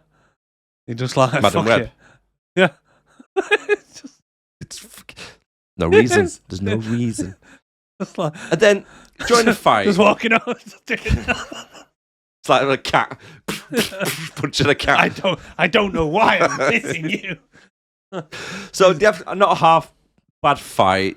Well, speaking of people pulling weapons out Yeah. of their prison pockets, where the fuck did Tojo get that shotgun from? Exactly. Because He he's down on literally- the floor on his knees and just casually whips out a sawn-off shotgun. Out of his ass. Literally, I had to rewind it back to think, did he pick it up off the floor? No. He's literally sat there and he just goes, shotgun! And then Joe just half-ass kind of starts running away and decides to dangle from some kind of structure that's in the middle of on the stands or something. Yeah, it's like when you're playing Call of Duty or Battlefield. Yeah. It's like when you stood there, your character's got like a pistol and you change to an LMG, it goes... It's like that. It was like that, yeah. Shotgun straight out of his ass. But like I say, he's not good with a shotgun though, was he? He's not good at aiming. No. Because he misses Joe every single With time. a shotgun. He shoots a fucking sword in half. Yeah. It just falls in half. And talking about these swords, right? Every time they've done a close-up on swords, these swords were fucked. Because when they've been knocking against each other, you see like chips taking out the sword. It was like a bread knife, not a jacket. Was it like that was it American Ninja? Was it Samurai Cop? Samurai Cop. Samurai Cop, they had something similar, yeah. Yeah, because where the swords have been battering against each other, where the blade is just blunt and it's just like a bread knife. And like I say, Joe turns into like a fucking monkey for some reason, climbs upside down, so Ken just casually shoots one of his own guys who's walking around a corner. It's like, yeah, Ken, I did. He was just a cleaner, he was pushing up after. Yeah, like Ken, like, oh shit, now. Killed me. It was like a spoof, wasn't it? It was. It's like Aeroplane where someone would come in and slapping them. It's just like one person after the other. It really was. But in the meantime, you've got Alicia up in the balcony getting wetter by the minute. You even see some guy walk up behind her and put a wet floor sign down. Dude, I pot on this as well, right? One thing that pissed me off, it really did actually do my nutting. Because whilst Ken and Joe were trying to fight each other, it's not a bad little fight. But then it was like Samurai Cop with, what's his name now? Which one? The black copper guy who kept pulling faces. Oh, Frank. Frank. Yeah. So it was like Frank going, ooh. It was cutting to her and she's like... She's like, oh. Taking more lines. She was coked. Her eyes were bulging.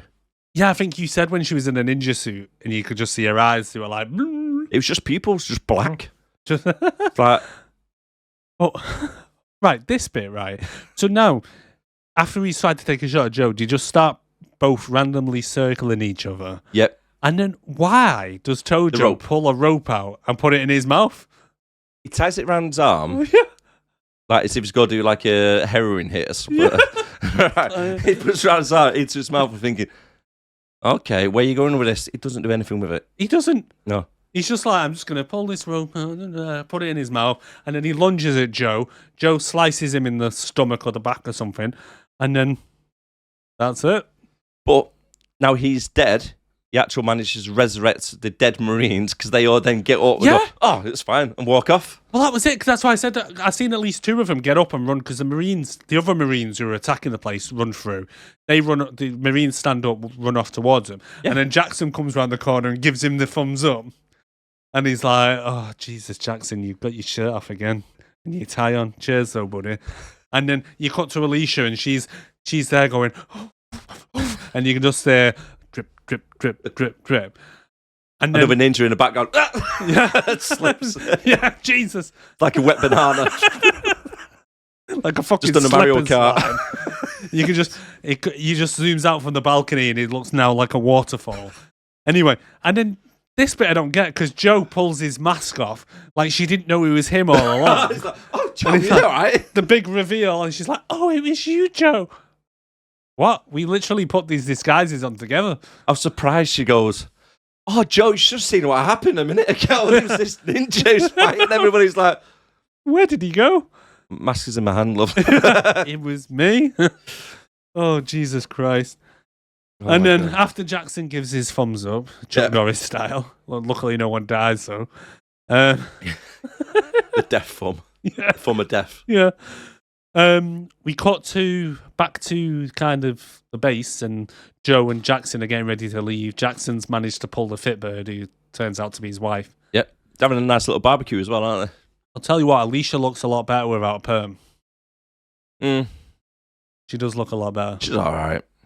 Well, I thought she looked like a dog with the perm, and then without the perm, I was like, yeah, she's all right. I didn't really pay much attention because of the perm. Yeah. And then Wild Bill said they can be Marines anytime you want, because that's how it works. Yeah, Yeah, that's it. Anytime you want, guys, you can be Marines. You can be my special Marine. And it's like, no, thank you, Wild Bill, Mr. Williamson. And then I predicted this bit, but I didn't actually think it was going to happen. As they're walking out, Toto comes over and goes, Joe, can I have a word? And I was thinking, God, he's not going to ask for his $5. And he does. And he's like, hey, Joe, I don't work on credit, boy. You owe me $5. And he's like, what? And he's like, down at the beach when you told me go get the Marines, you owe me $5. And Joe goes, oh, well, pulls out this little present, gives it to him. And if it was me, I'd be like, and he opens it and it's a Swiss Army knife. I'd have been like, yeah, that's great, but where's my $5? Yeah. I didn't want a fucking knife. I've got 5 of these at home. I've got a samurai sword, mate. 10 guys dropped up earlier. It's like, what you trying to fucking pull here, Joe? I don't need the... I'm surprised he didn't pull the blade out like that and go, give me $5. And then they ride off in the sunset, carrying a little kid with them for some unknown reason. They decided to take Toto home. What Toto? Was some random Oh, was it kid? a random kid? Yeah. Oh, I didn't even notice that. I thought they took Toto home. They had a kid over his shoulder. It wasn't Joe. It was like Joe. It was Joe Jackson. And there was like 2 other guys in front of him with a kid on the shoulder. I was going to say, and now you mention it, I remember for some reason, Joe and Jackson both walk off with their arms around each other. Just walk off into the sunset. Like, it looks really uncomfortable due to the sizes. And they just walk off like proper hands over each other like you would when you were kids in school. Yeah. It's like, what? And then credits roll. Yeah. So, what a weird concept of a film. So that was American Ninja 2, The Confrontation. American Ninja 2. My God. If you've got this far, please hit that like button, subscribe button. Please leave a comment. And Thank you. Yeah. Right, okay. Oh, you can email us on sixandbelowpodcast@gmail.com. Clip quiz results. Yes. Let's hear it again. You need to let me know what you got, what my boys are up against. We believe it to be a biological agent. A few years ago, we picked up some chatter about a virus that could potentially weaponize a human. Really? Make an army out of, for lack of a better word, zombies. I have no fucking clue what this film. Now, the reason why I chose that line, Yeah. because obviously that's Dudikoff, by the way, talking. Right. Sounds a little bit different there, doesn't He it? does sound different, yeah. Yeah, he's older. Right. So the reason why I chose that line, because she mentions the word zombies. Zombies. Now, if you'd done your research correct, Yeah. you would know that in his little filmography, Right. he plays one of the commanders in Navy SEALs versus zombies. Fuck's sake. Classic. Navy SEALs versus zombies. Classic film. I actually watched about 10 or 15 minutes of it, trying to find a half-decent clip. I might stick it on the podcast. What rating is it? Not sure. Navy SEALs versus zombies. Have a look. Yeah, go on then. You want me to have a look? Yeah, go on, you do. Yeah, Navy SEALs. Okay, versus we got the zombies. awards section now. So if you want to play along with the awards, let us know down below in comments, or you can contact us on sixandbelowpodcast@gmail.com. Perfect. So, Navy SEALs versus zombies is a whopping 3.3 on IMDb, or 13% on Rotten Tomatoes. Oh, Jesus.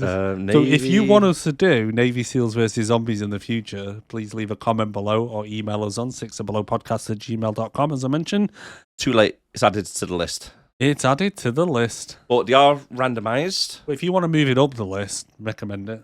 Please Yes. don't know, because I don't really fancy watching this. What year was it released? 2015. not Jesus.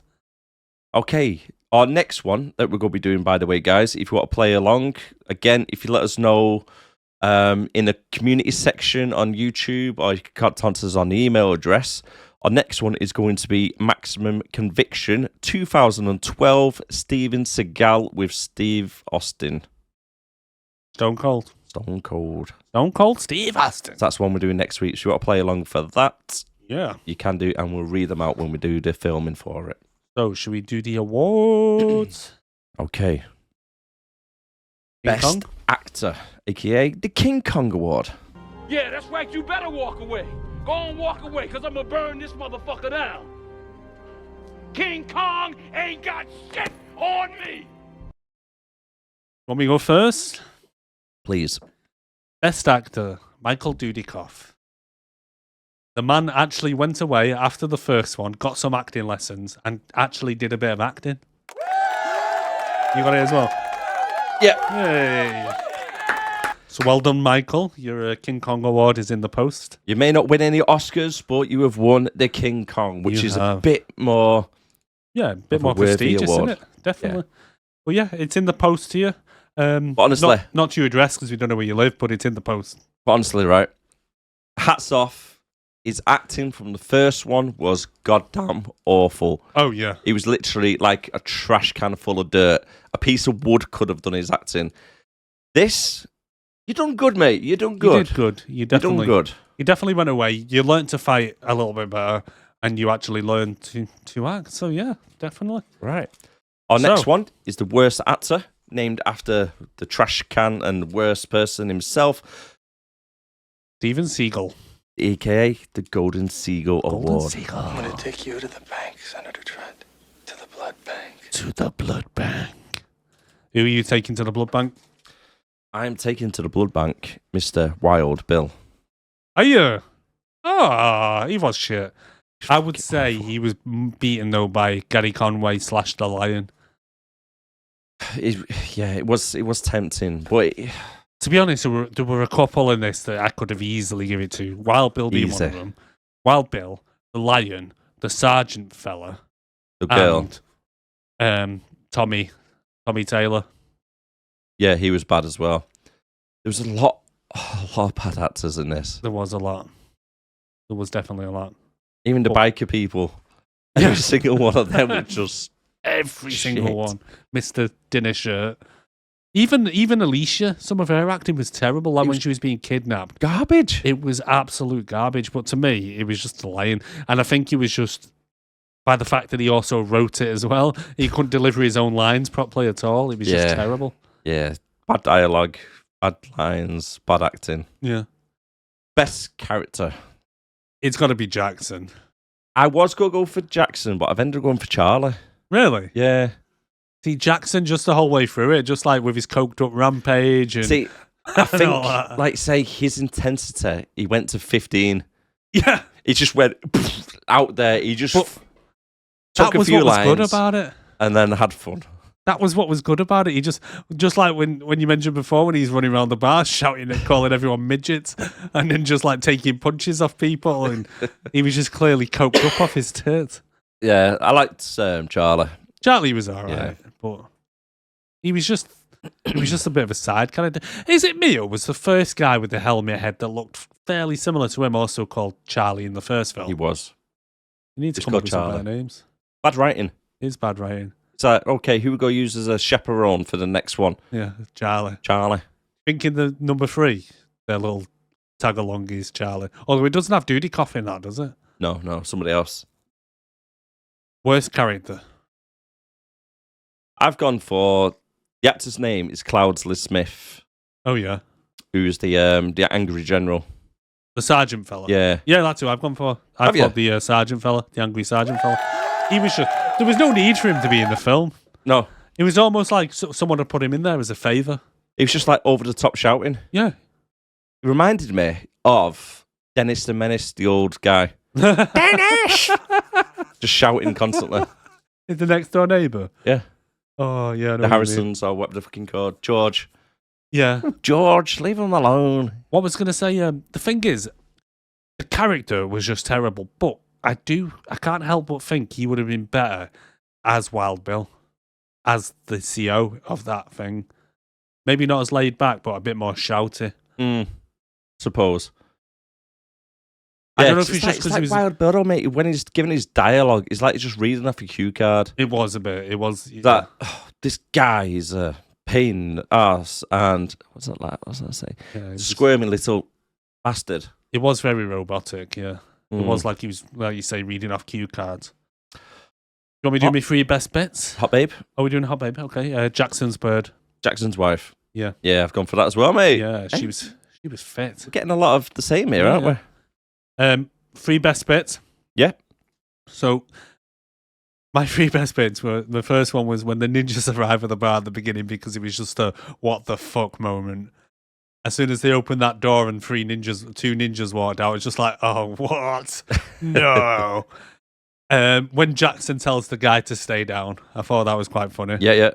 And just the general shit fighting in it. It was just shit, but it was also good. Yeah. It was weird. It was weird. My 3 bits are the main bar fight scene where Charlie, Rampage, and Dudikoff. Yeah. So pretty much the whole thing was quite good. When Charlie pulls up in Wild Bill's car. Oh, yeah. So pretty much straight after that scene, they pull back up, don't they? It's all in pieces. Yeah. It did actually make me giggle that bit. I laughed out a little bit. It's like quite funny. And then I've got to give props to the stuntman who's being dragged by the car. Yeah. That did look painful. His legs were red raw. Between that and the guy in the first one getting his nuts in his chest from the motorbike stunt, I mean... It's a risky business. It the is American a risky Ninjas. business. Yeah. It is. You don't want to be a stuntman in there. The other bit I liked as well is when the ninjas came tiptoeing round the corner with the bed sheet. You couldn't believe it, mate. You had to like wind it back and look at it again, didn't you? Yeah. What's your rating? Rating? I've gone for 5.6. Have you? Yeah. I've been quite generous, to be fair. Yeah? I've gone for 5.9. Oh, yeah, it's quite a lot more generous than what I thought. Because you was dreading this one, wasn't you? I was. Because of the first one, you really hated the first one. The first one was terrible. I thought it was all right for what it was. And like I said to you, go in with this, open mind. Don't think of it as a sequel. Think of it as its own thing. Because you don't really have to watch the first one to watch this anyway, to know what's happening. To be honest, this one was miles better than the first one. A lot better. Acting, scenes, and the budget was less than half. It was... To be honest, I almost wanted it to be the same kind of plot and film and so on, but make it more like Samurai Cop, where it's just stupid and filmed really badly, because I think that just would have made it even funnier. Yeah. But, I don't know, don't get me wrong, the film is shit. It's entertaining still, though, isn't it? It's shit, but if I had to choose between this and the first one, it would be this one. Yeah, definitely. Okay, a Wall of Fame. Again, if you want to play along, guys, you can let us know where would you put it. Would you put it on the one to skip, worth a watch, or a must-see movie? So the first American Ninja we've got on one to skip. We have. Personally, I think it's worth a watch. I'm tempted to agree. Yeah? Just slightly. I'd say it's very, very borderline of one to skip to worth a watch. I mean, I still think it's better than Under Siege 2 and The Sixth Day.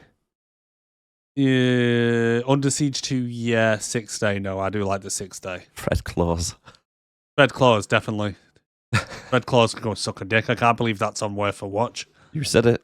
I didn't fucking say it. I'm going to go back and watch it and see if I actually said it. Because I don't think I did. Get an extra view. There's no actual way I put a Vince Vaughn film in worth a watch. I think you did. I don't think so. Just because it's Christmas, I think that's the only reason we did it. It's like, Christmas it's a spirit. Christmas film. It's not bad with the family. You can relax, easy going. But talking about Christmas, we're going to be doing our Christmas episode soon. We will be doing it. So it's going through the little number crunch generator to get one picked. So as soon as we find out which ones we're going to be doing, we'll put them onto the community section, or on Discord as well. You can join us on Discord. We'll be on there, or the films what are coming up, and put our list on there as well for the upcoming possible films from our little generator. Yeah. So, worth a watch for You going American for it? Ninja 2? Yeah, let's do it. Let's go for it. So, guys, you heard it here. It's worth a watch. You can watch it on, if you're in the UK, you can watch it on if you have an MGM subscription for Amazon Prime. But if you ever come across it, stick it on. It's entertaining at the very least. Don't go in with high expectations. I think that's all it was. I think my expectations were just so low from the first one that it surprised It couldn't get any worse, mate. it can. So, yeah, should we wrap it up there? Let's wrap it up. So thank you very much for watching. Yeah. I've been Darren. I've been Erik. This is Six and Below Movie Podcast. Take care, guys. Bye for now. Bye-bye. Bye.